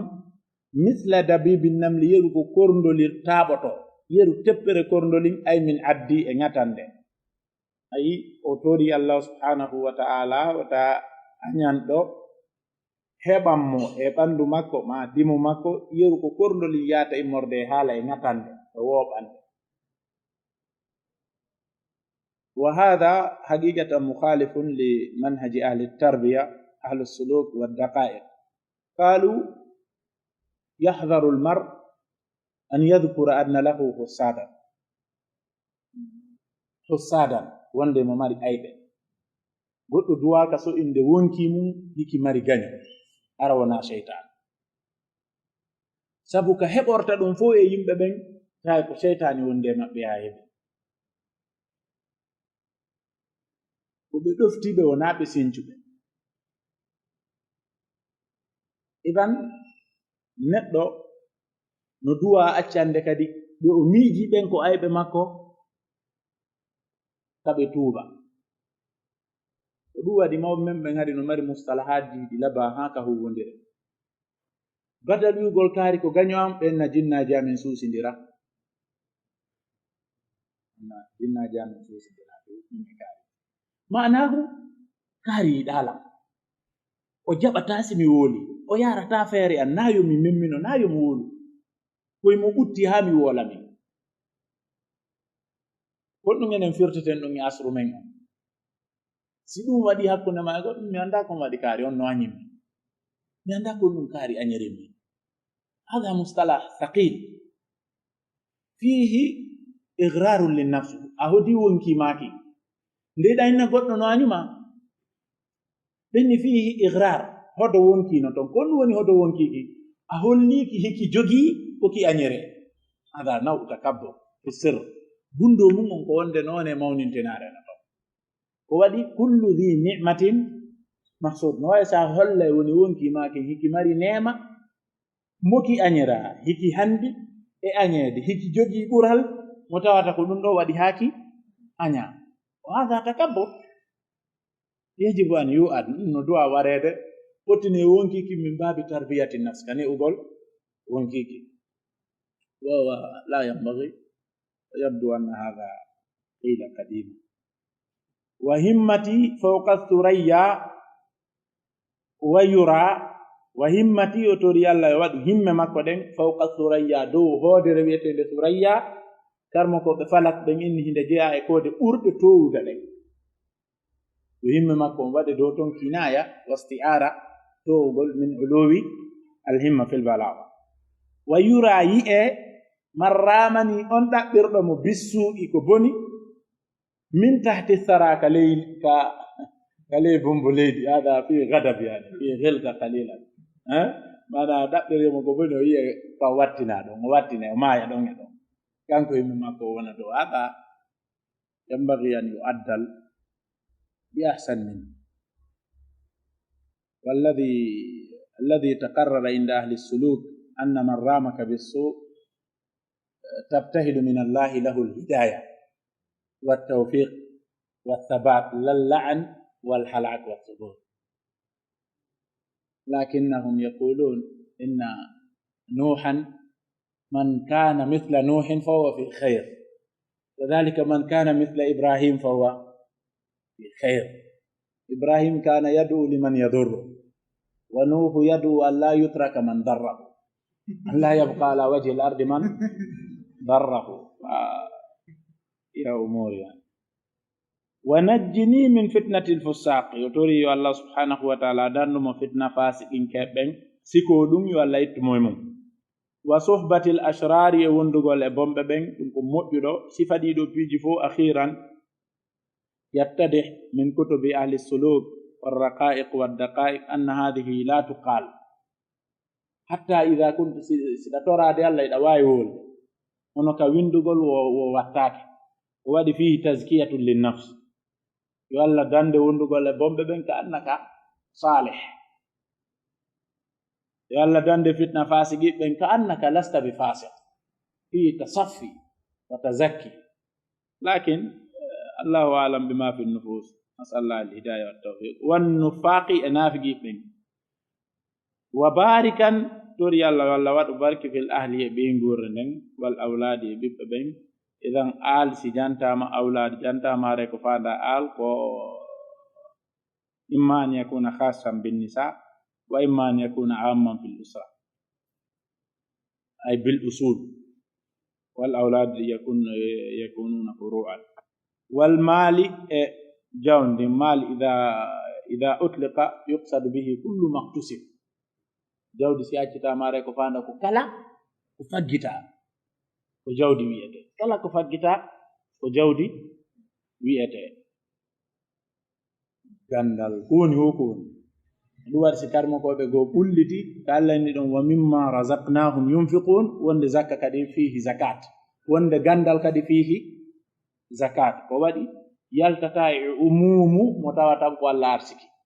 wa mimma razaqnahum yoga hunde ko min arsiki ɓe gandal kadi kon non arsiki yunfiqun idan yazidu bi kathrati l infaqi fihi wa yankusu in bihi kaffan adatta khafiful dawim sihhati lizadi tori allah yo allah ɓe tabintin cellal makko ngal lizadi ha fodde wondude e ɓeydagol fodde gurdam wa hada aidan shay alayhi ma'akhid fiiji no woodi ɗo assihhatu matluba walakinna almarada gayru marfudi cellal ngal no ɗaɓɓa hono nawnar nden salaka o waɗi nawnar nden piiji boyi kadi no heɓo e mum naforeji boyno e mum fihi kafaratu lildunub kama tabatani nabi sallallahu alaihi wasallam onde kala masibo huɓɓuɗo julɗo immorde e tampere ka ɓeygore makko onde kala fof ko yefere ɗum bakkatu wal insan ya'si llaha sabaha masa wa bihajati ila takfiri addunubi wassayiat la takfiri sayiat hullatuhu cuɗari nde yimre ɗo samsudduha ko nange walluha man yukhrij lana almajaz almawjuduna ko majaz ko ɗum fandaɗo hullatuhu samsudduha nange ko fuɗɗata heɓude dole kaka walluha cuɗari yimre nden ko samsudduha koye fuɗɗagol yimɗo nde woni sabu samsudduha ko ɗum fuɗɗoto heɓude dole no wawi lorrude no wawi ronkude lorrude no wawi addude ko yeɗɗi no wawi ronkude addude yeɗɗi tobdi cuɗar ndin no feññina ma nange walluha nden no feññina alfuda feewal wal muftadi biha feewirɗo nde e yimre ma ɗi qa'idaji ma nange jalbinayi ngen silanhu jokkumo abada fooma walhamdulillahi ala husnal khitam allah yettama e timmugol e moƴƴugol timmode nden fil badi ka fuɗɗagol wattabiyidi e ka rawningol ko ya windu hunde halanna ka winduɗa windande aranande no winne muswad si a rewtike a ƴewtike wona tabiyid mubjad tamam fi hada nidam e nde yimre ثم الصلاة والسلام أبدا رفت من توري كسال يونو كوما يوانا كوما ليشرف الرسل ونند قرط تد دين لابن الكرام تد بين أحمد نرى صلى الله عليه وسلم وآله وننا بينغور مأبه وصحبه وننا وندي مأبه ومن تلا يكال جوكتي ببن مؤجري والأصل ندوك كلمة وندوك ألفية بن مالك والأصل في الفاعل أن يتصل والأصل هو بندر ono ɓay hunternen ta yaadi fiɗo ko feƴƴi kon waɗa ɗo min babil iqtibas wal aslu fil fa'ili woni lasɗi e huwowo an yattasila ko yo jokkude idan ida kunta fa'ilan lil ittiba wa jokkuɗo al e ashab an yattasila ko ya jokkudire maɓɓe hara inkita e infisal waɗali hakkundeji maɗa e al waɗali hakkundeji maɗa e sahab alay ko ɗo woni ko yimre nden hatti sallallahu wa sallim ala nabiyina muhammadin wa ala alihi wa ashabihi wa sallama tasliman kathiran allahumma amin aray ndeɗo yimre no heɓɓita piiji buy nder ga nokkugo kono na ko heɓɓita kon yaltina inchallahu no laawol heɓori o e yaltinay konko heɓɓita gimik ɗin nokkugon ɗuyta wano kaka jangeten ɗo o qa'ida jeenayaɓo ɗo mi andi wona ko heɓɓita kon kaka qa'ida jeenayaɓo ɗo gimigono ɗo waylaaɗi wano an kullu ma bi tarkihi qad ikhtulif fi hukmihi fardan wa hadran qad ulif o la yunkaran alayhi in qallada ba'da al ulama fihi lada man yuttaba ɗiɗo gimi buyno ɗo hiɗi wayla no raɓɓiɗi ɓuri ni gasa hara ta wayla ɗon ko gimi sappo woni e qa'ida tasiya on fo mum ko gimi sappo hara ɗon ara inchallah no weɓiri o e miiday e yeesoɓe meɗen ɓen ɗo wawen yaltinde aray kadi kala e jangoɓe yiiɗo nder ga faljere aray on tigi no heɓili ɗon no heɓili haray si o jonnama o heɓɓito to inchallah sallallahu alaihi wa sallam to musa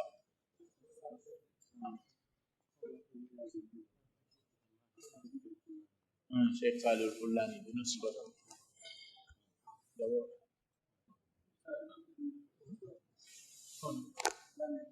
Naam waliyan atif alayhi yo jokkito e hoore humpitugol ɗo ka jeyamo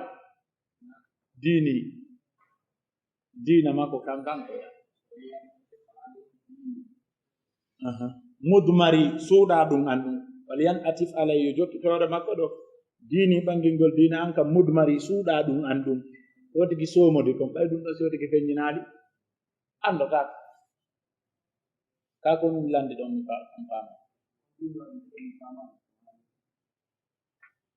ana on andi hunde feƴƴiɗo wolugol wa in turid ma'rifata alladhi qarat mustandiman natra alladhi lahu tarat muhammadun basamba summi yalfata ɗin ibaraji humpituɗi hunde kaari waliyan atif alay yo jokkito e hoore ɗum ɗo min babil atif jokkiten hoore ɗo ɓangel diina makko kan muddu mari ko tata kon no soomi e makko no suuɗa ɗum makko ɗum so wolale en andata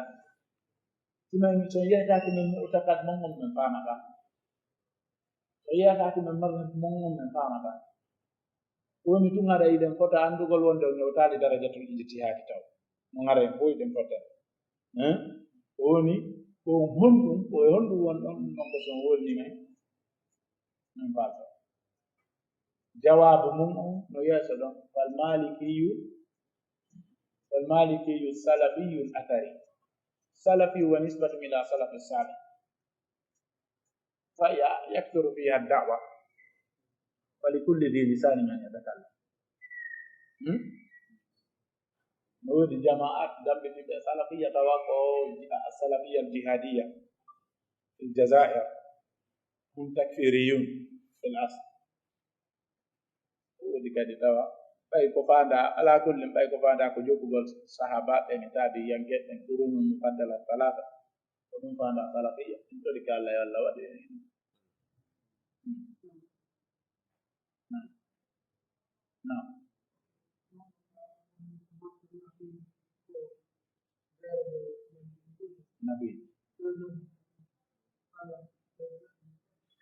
nabi ko tamaro o ine ti ndiya mare balɗe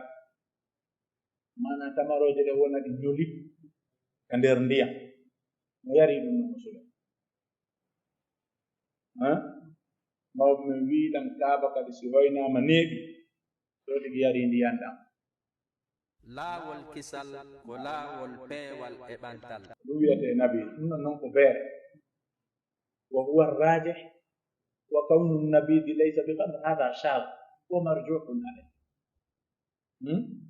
ليس بصحيح لأن القاعدة عندنا هو كل مسكر خمر وكل خمر حرام إلا التحريم والإسكار فهذا يسكر إذا هو حرام ما أسكر كثيره فقليله حرام.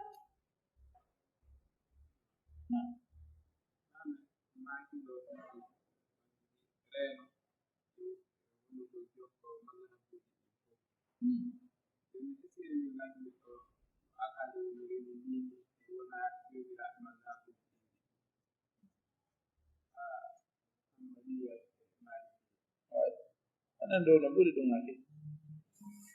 aɗa walla on nanide ko ɓe landi ko ɓaynamin ko anan ɗo no ɓuri ɓen mari hambaliyankeɓe ɓen mari malikiyankeɓe ɓen mari ɓe annda hunde ɓuri ko maliki asiko gafa'i asiko hanafi asiko hambali yara ɓe annda e hunde ɗum no woodi ka du'atu no woodi ka enen madu'uwina ka du'atu no woodi ka enen madu'uwina no woodi dan ko hunde nde wawetake teppindeede e nde wawetake teppindeede ko ɗum ɓuri ɓandude konngol ngol ko ngol feesata waɗi neɗɗanke kala sino faala ko wiyete kon al asala mandi gandal no mari piidi ɗiɗi al asala ɗum wal mu'asara asala ko kiɗɗum ɗum mu'asara ko fewndi ko goto noon wonta gando o waɗali ihtimam e ko wiyete kon al asala asala gundono e mum jan imamu Shawkani ka adabu talab maɓɓe ɓe janti muqarrarat nahuɗi e leydi Yaman ɓe jantiɗi haa ɓe lammi ɓe ni ɗum ɗo ko wonande wonirɗo Yaman San'a e Shawkani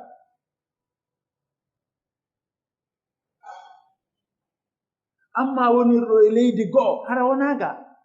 ko karmokoɓe leydi makko ndin suɓoto mukarraruji ɗi o tigi duwaɗoɓe be mum sabu ko kamɓe ɓuri andude ko hawrondiri e tagu diidi yimɓe maɓɓe ɓe se luggini darɗe e ɗum ɗo min are faamon raɓɓiɗu ɗo se woni en janngay moɓmen ko janngi kon aaɓe woni karmokoɓe wallifotoɓe yuɓɓoɓe sen waawa wadde sifa ko ɓe waɗi kon en janngay muqarraruji ɗi ɓe rewno ɗini so wonaa ɗum en heddoto haysa baysa naatu wona to ndaten fatu hada la yanduru l aqida ɗum ɗo ndara sengo aqida ko selli kon janngete en faamodiri kono mukarraruji ɗi ɓe janngi ɗin luga ɓe janngi nahwu ɓe janngi mum sarf ɓe janngi mum balaga ɓe janngi mum fiqhu ɓe rotti darajaji ɓe waawi yewtude konnguɗi haa woɓɓe maɓɓe inni law malikun asha fi dha lwaqti yahkumu dha id lissalatini baytul mali la nakhala faljiti mas'alata e ɓe lundi imam malik e makko ɓe wi a lundike makka bon ɓe si imam malik wuuri hannde zamanu mum wuuri on ɓe accita e madhabu maɓɓe on ɓe jokka kon faljiti kon ɗo ko waɗi noon hannde waddu ka wonɗen ɗo serti e waddu mo imam malik wuuri on ɗum ɓe landa fi baytul mal si baytul mali no rona ko madhabu meɗen baytul mali no rona tayib ɓen sadmaki baytul mali ronata bas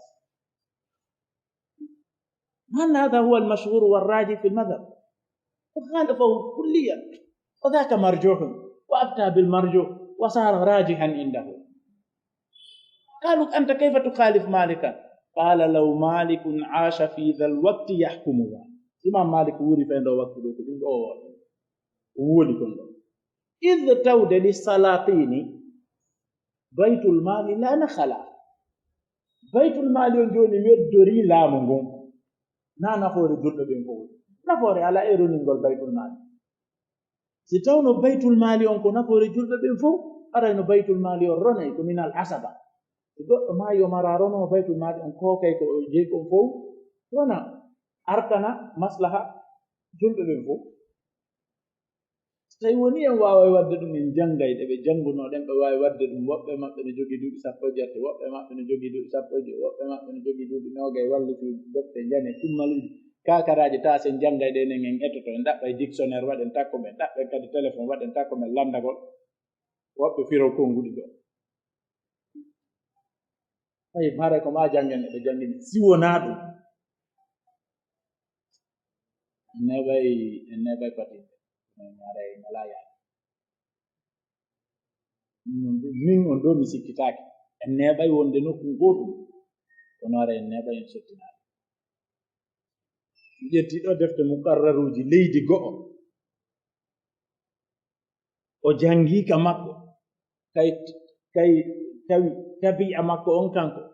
e tabi'a ɓen on wonaa gootum neɓay o heɓa nafoore anda sen faamatu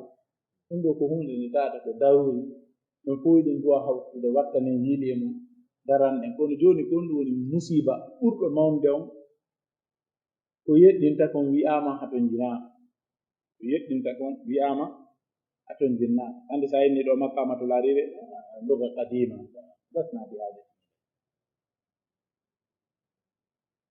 ma annahu yu'inuka ala an tafhama akthar al-kutub يعينك على أن تفهم أكثر المصنفات والمؤلفات والمكتوبات ولكن يقال اللغة قديمة فوضى إن مؤلفات السبع ما شعراء الجاهلية اللغة قديمة مدح الخمر والنساء اعلم أنه درس هذه الكتب من هو أروع منك وأحسن منك وأتقى منك وأخشى منك بالله قرأها وقرئ بعدها أمام النبي لم يستنكر وكان هو بنفسه يتمثل ببعض أبيات من تقدم وعمر هذا حكي عن عمر بكثرة حتى قال عمر قولته المشهورة إن هذا القرآن منه ما لا يفهم إلا على طريق العرب أي woni en jangaali ash'arul jahiliya anduɗen ko honno ɓe wurirno fendo jahiliya anduɗen ko ɓe ɗo qur'ana ari waɗi tahaddi wurirnoɓe ni mantoraynooɓe ni wi'aynooɓe boobo maɓɓe si jibinaama leƴƴi hedditiɗɗum boo sujjanaymo ka hulugol mo ɓayɓe anndi ko wontoyta kon ko ittoowo koye wawɗo mantorde ni si wi'aama yo addu min mislihi o yankinike o ñobbi juuɗe are o waawata woni annda yan tigel qur'ana no mawni haka ɓe mantii ɗon yo wolta ko ala hubbi bi sahniki fasbahina wala tubqi khumura al andarina musha'sha'atan ka anna al hissa fiha idha ma al ma'u khalataha sakhina tajuru bi dhillubanati an hawahu idha ma dhaqa hatta wolta ko manti kattode ka hatti ɗon ara ko heddi wo ko yoti ɗinno ko ala si on ɗo wiyama yo addu ko waɗi wasino nande min mislihi ko waɗi wasino nande alquran joni ɓe wino wiugol asru suwari ma yoɓe addu alquran ma yoɓe addu yeru suratugol goto joni ko waɗi wasino nande alquran ɗum ɗo fof ɓe jebbiɗo ko heferɓel wonɓe mo haɓude sortoɓe kapaje soppa si ɗeeɗi kayre warugol mo ɓe waraymo ɓe ronka mo jabade ɗum ɗo fennamo hakkude yimɓe ɓen fof holla mo ala ko ɓe wata ɓe wawi ɓuri ɗum tode anday ɗum ɗo mawninte ɓeydete gomɗina aɗa anday wonde ɗum ɗo no mawni ke ko ɓeeɗo yeeta ɓe wawama ɗum ɗo noon fof enen min hacciti na hayfingol fi deftere durusul lugati l arabia li gayri natiqina biha juzu tati hunde kaɗe duuɓi jeɗu tawa sa ƴetti ɗo hunde kaɗe ɗin duuɓi ɗi janngayɗe an kasara rewtima gamama rewtima surata ibni suraydi a winjade ɗa heɓude crédit e ɗin ɗumaji taa si goɗɗo addoyde a jannayno an tigirara a janngaali ka wonɓe jannude men nden fof janngiide e ko wattayilen fof hawten par ce que ko hunde wonde ka daaɗe men enen lanndi torteede na goɗɗo goo tawi ko aybe feƴƴuɓɓen ko jangi kon ha woni janguɓe ɓe wawi wallifaade rewren ka wona ayɓe ɗum aɓe rewnoɗon ɓa eka luga eka nahwu eka sarfa eka balaga eka adab eka mantiq eka usul eka gawaid ɗum ɗon na ayɓe rewren ka ɓe rewrunoɗon heɓen ko ɓe heɓuno ɗum haren jangali aqida ko ɓe jangi kon jangen al aqidatu sahiha ala fahmi salaf salih jangen ɗum noon ɗen sendi aqida eɗen jogii gandal ɓendugal en ferlitoto e muɗum no faalirata ɗe haa bete alal aqal ɓattoɗen ko ceerno Ousmane ko sawi kon walla anna marifata amri'in lugatal arab tu'li la yurfa'u li alayhi mimbar tawno janngugol arab no ɓantayno goɗɗo mi ɓantante no mimbaru arabu fof jooɗo ley an jento ko mi kutbata kon hakke ko ɓe woni fasih man minna yastati an yaqul hada rasailji ko windeten kon fof ka leyɗele arabu ɓen ko ɓe adorta en taw ñande munakasa on ko ɓen fihi rakaka kay haala kan no ɓoyli ɓe nakono no felore ala ɓay ka wuuri ɗon na leydi arabu e wowta na hella enen ɗo hella kamen woniri ɗo so a windi labama ha wonnoɗe ñande munakasa on ko ɓenata fihi rakaka si ɓe lanni kadi uskurtu jarnuɓe heɓa daraja yeɗɗuɗo hotaka mon laanindi mawɗini ɗon ha hatti nafanɗingol doole karmo koɓɓe no woodi e ndi leydi karmo koɓɓe masha Allah yusra ilayhim wa hum ahlu ilm wa hum indahum taqriban la naqulu kullu shay hatta la nakuna mubalighin wa kadibin walakin indahum ما هو أهم من كل شيء صحة العقيدة وسلامة البال والإيمان والتقوى ومعرفة المسائل الفقهية كنا المراد من ذلك الله سبحانه وتعالى الله ورني تاني أنت نفتكم bedo maki baladi be tori jama fudu sabu ella yalti tan be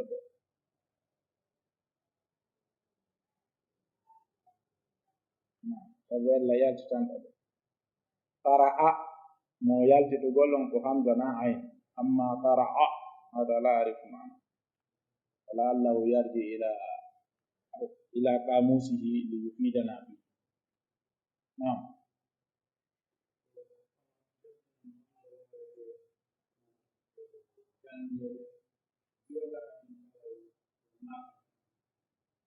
inda sabahi yahmadu qawm o cernoɓe jannoɓe jaha ɗum ɓattu ɗon ɓe yeeto so goɗɗo yeeti kon ɗo deftere o yehi ka cerno jon tawna nden ɗo welata mo jannuɗo ondetuma janngoton aɗa on tongike o sa so ƴetti ɗo deftere o yehi ka jannowo o minniro jannonde ara on accika jikke bonakuɗo ay si na ɗum ɗon o faala yon fuɗɗor ko imma o wiya yon ƴettu goɗɗum ɗon imma o wiya o jannata on ɗon hoto miijo ɗon o wawatande andi Allah waɗi tindingol defte on jomiraɓe gande ɓen ko fottani wonde ko jannowo on mo falɗa yo janne on kon tindinde kon ɗum jangata enen ko jantiɗen kon ɗo digi yo nano moƴƴa ko probléme général duuɗuɗo en mo falɗe yo masibu mum ngo ɓantu tunnon e hoore men o siècle ɗo yo ni majjere en toriki Allah yo ɓantane ɗum ɗonen kadi ɗum jogoɗen asbabji ɗi digi yo ɓantane maali yo mari muulel ɗum defte ɓe winde ɓe walligo to muulete on andi mabadi o tasrif jusuji ɗin tati ka ko Cheikh Oumar bin Saïd windi maaliya oton kadi muula balde ke Nigéria ande woɓɓe waɗay tasjil doctoral Égypte tawa musrif maɓɓe on ko nigérien ɓe koye ɓe aru ha Nigéria on noon waɗa israfe maɓɓe ɓawluɗo mur ara mo ɓuri mi ɓawde kono ɓe andi ko jogii kon no ɓendi mor ko on wonta musrif maɓɓe ara ko naarede balte ke ga ɓe jasini en ko jogiɗen kon jaasi kono no metti wolde aɓe kontayi goɗɗum ko jannguɗa o ɓe ɓirre wallahi ko jogiɗen kon jaasi Cheikh Salihul Fullani yawno ka maɓɓe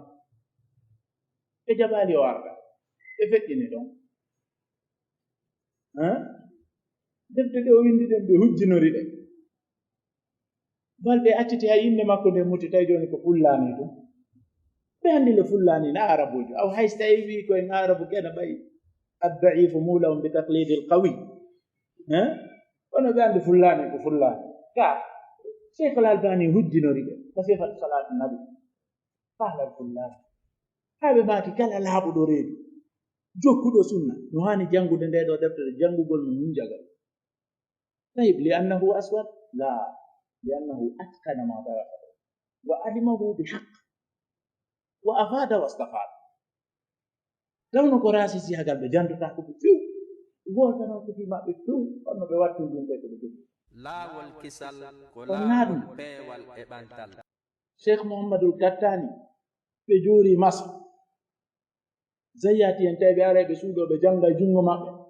أتى سودا غولغاسا تاي بفيني كم تجر موضوع ما كتلبت المستقر بكل أرض ولم أرى لي بأرض مستقرة تبعت مطامعي فاستعبدتني ولو أني قنعت لكنت حرا إذن فنحن هذا ما نريد إحياءه لنكون فطناء أذكياء على المستوى المطلوب على الأقل وننا إدنغال من بندو eɗengal diina ɓendude mada bagi alan mo jaltini en noon inen ko rasiste ko annduɗa wo goɗɗum musidɓe ko annduɗen kon taw anndaki ñande anndi o kamɓe artaɗaɓe ɓen ɗo ɓe arde ɓe wanna en hay kafala ɓe addana en digi yen noddu diina kamen ɓe yoɓa en ɓe waɗa fijini hada mustawana hada subhanallah hada mustawa mutadannin jiddan goɗɗo yeeti musidɗo men arabujo o wallahi akhi qabla an tasila dawlatukum ilayna kana aba'una yaktubun wa yu'allifun wa yad'una ila Allah wa yazra'un wa ya'kulun wa yut'imun ad-du'afa wal masakin kanu hakadha طيب وصولكم إلينا يعني وصول تعاون وتكاتف ليس وصول تعليم وتثقيف كنا نقول وصولهم إلينا وصول تثقيف jadi tawa ko ma qirritu den goy to biten manten kasamu hunjaki e mabbe yeru ko woɓɓe men ma fayɓe men hindi ara bajjalnahu wa rafa'nahu fawqa ma yanbaghi an narfa'a wa innana rubbama mithluhu aw man huwa أكثر منه ودعناه وأخفيناه وكبرناه وهو حي هذه أفعال الدنايا على كل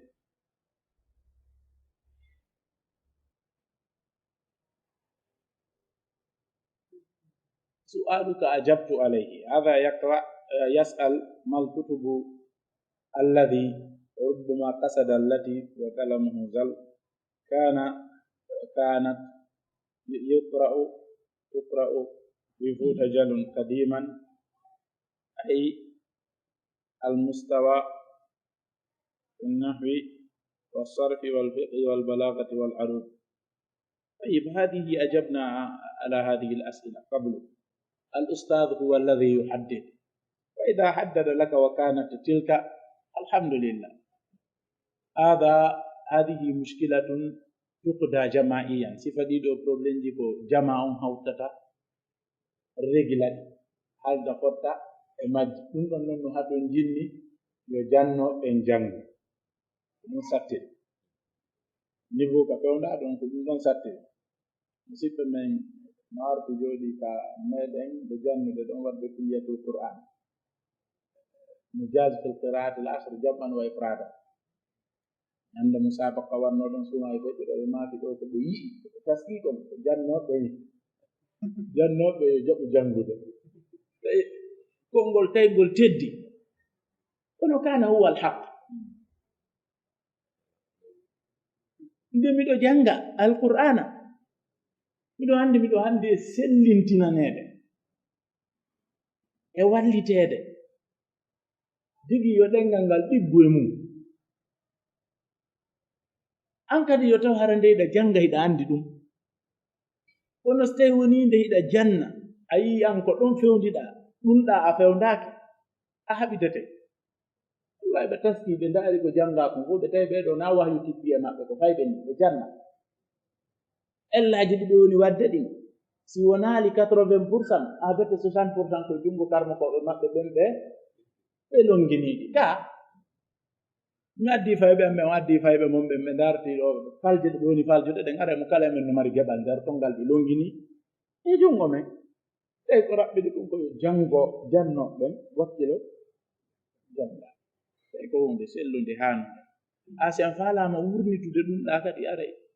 enen fayɓe naa mawɓe de noɓɓen ɓe nganndi koye ɗum ɓe rewi ko satteende wonde nden e mum ɓe faalaaka enen woni yer rew e mum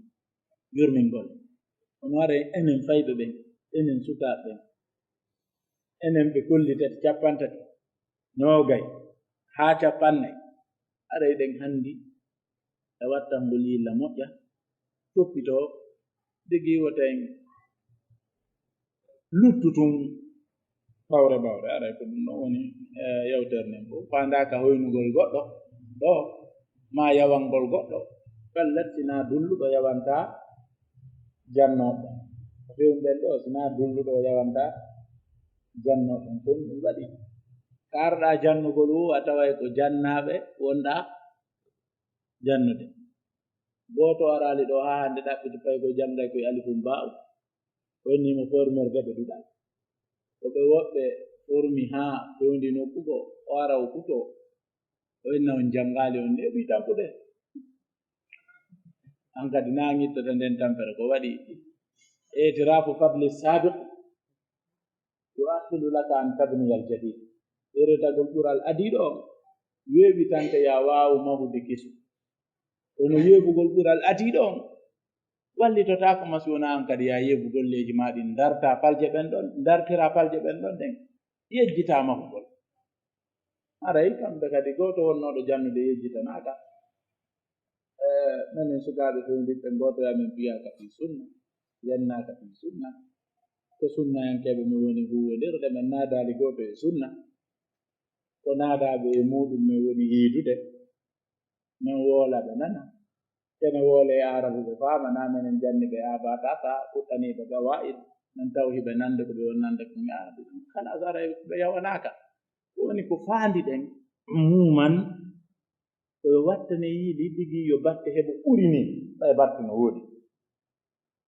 e wii sellintingol aɗa goɗɗum no woodi ko sellintinte naa ɗum ko fuɗɗagol wiyeten so tawi woni jeyaaka e sifaaji Allah ɗi dullugol laa kufrana li sa'yi aɗa neɗɗanke hay gooto haana dullande golluɗo wode golle ɓuri to yer ko golli kon kono noon heddagol tum eno wonirɗen noon ronken heɓɓitaade ko wonɗen faljuɗen kon kadi mi yiya ɗum ɗon kadi ko laabar reedu yiya ɗum ɗon kadi laabar reedu yen fottu ɗum coobitindire allamatu zaman faridul asr wahidu zamanihi wa wahidu asrihi faqihu hada zaman nabqa ala hada ida dahaba alfaqih la yatruku faqihan la nuriduhu aydan هو قارئ هذا العصر إذا ذهب لا يترك قارئا هذا لا نريد أن نترك خلفاء أريكو يوكل إن فو هاوتين جوني نديرن جودن دارن سي موجيتا يفندو من ما أو جيدو أرو يوبو أم واوي موجينتinde bay no woni ranon ko wona ko ngi hore mum ko yoga e ko moƴƴi no tamɗina si moƴƴere goo ɓeydama yore nde ɗo ara yettoto ko ɗaɓɓa kon aray gila nam cheikh waɗen lande ɗiɗi yaafodiren niɗɗi maɓɓe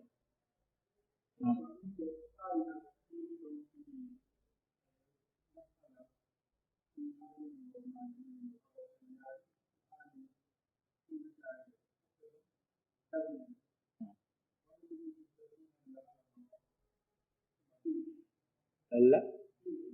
gimi on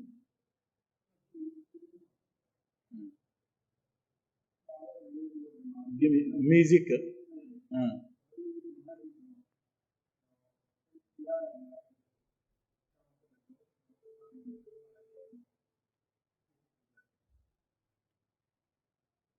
أخي يا سيفادون نون كوي دين كون الورع ورا نار ندن سي يمبه لوري hunde sino harmi be ni de dagi ko accude few sa tawoyinde harmi yawmal qiyama awadano sakko nange sele sa tawoy ko dagi alete take fi ko accuda ko dagi da no satul qawli aray ko dum ni ko ha masail kadi o shudud nodi shad marjuh alayhi nodi kadi neddo na yo rerdo fu yo woni gollal makko ngal nawrondire konngol goddo e karmo kokko no wa'i wo ko ɗum naabira holli ka o wi kala wa kullu man yakfihi an yuwafiqa qawlan da'ifan lam yajid wafiqa ne nan ko en eto ay golliren raaje no irshad mo jonna den on wonde hare ko en watta jiili ka inkar fil masail al khilaf o wadi ko qaida fiqhiyya la inkara fi masail al khilaf wonde inkar ala ka masail al khilaf fal jaranon no do ba'duna aw al ba'd min al shabab hatta takuna al kalima muttazina yuriduna an yaj'alu al khilafa ijma'an هذا لا يمكن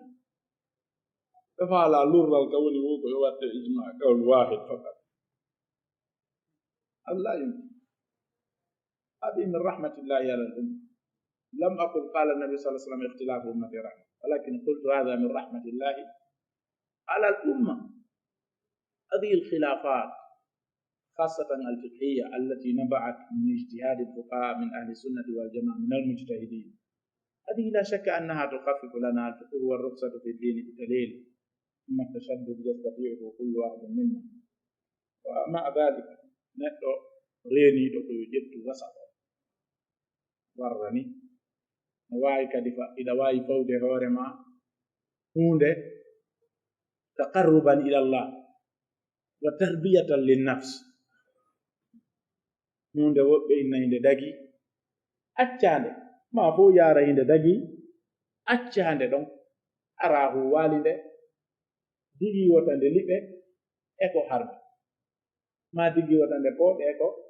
harmi yoga e feddi moddi be ari laati tan kono hay hunde karmo ko no fotti wonde goddo wiata en mo acci sunna digi wotaw yanu e ko harmi ko accata ko dagi digi wotaw yanu e ko harmi e ko anya digi wotaw yanu harmi goddo wiyataake reeniiɗo so acci sunna wiyataake reeniiɗo aray ko ɗum darta ɗo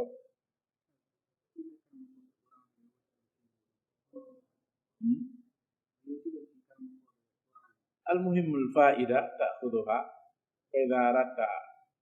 الاستفادة بأهل القرآن هم في كوناكري يتخرجون عندهم إجازة القراءة الأصل جمعا وإفرادا kaafala andude men wonnoɓe faljude ɓe duwaɓe janngude wakkilaaɓe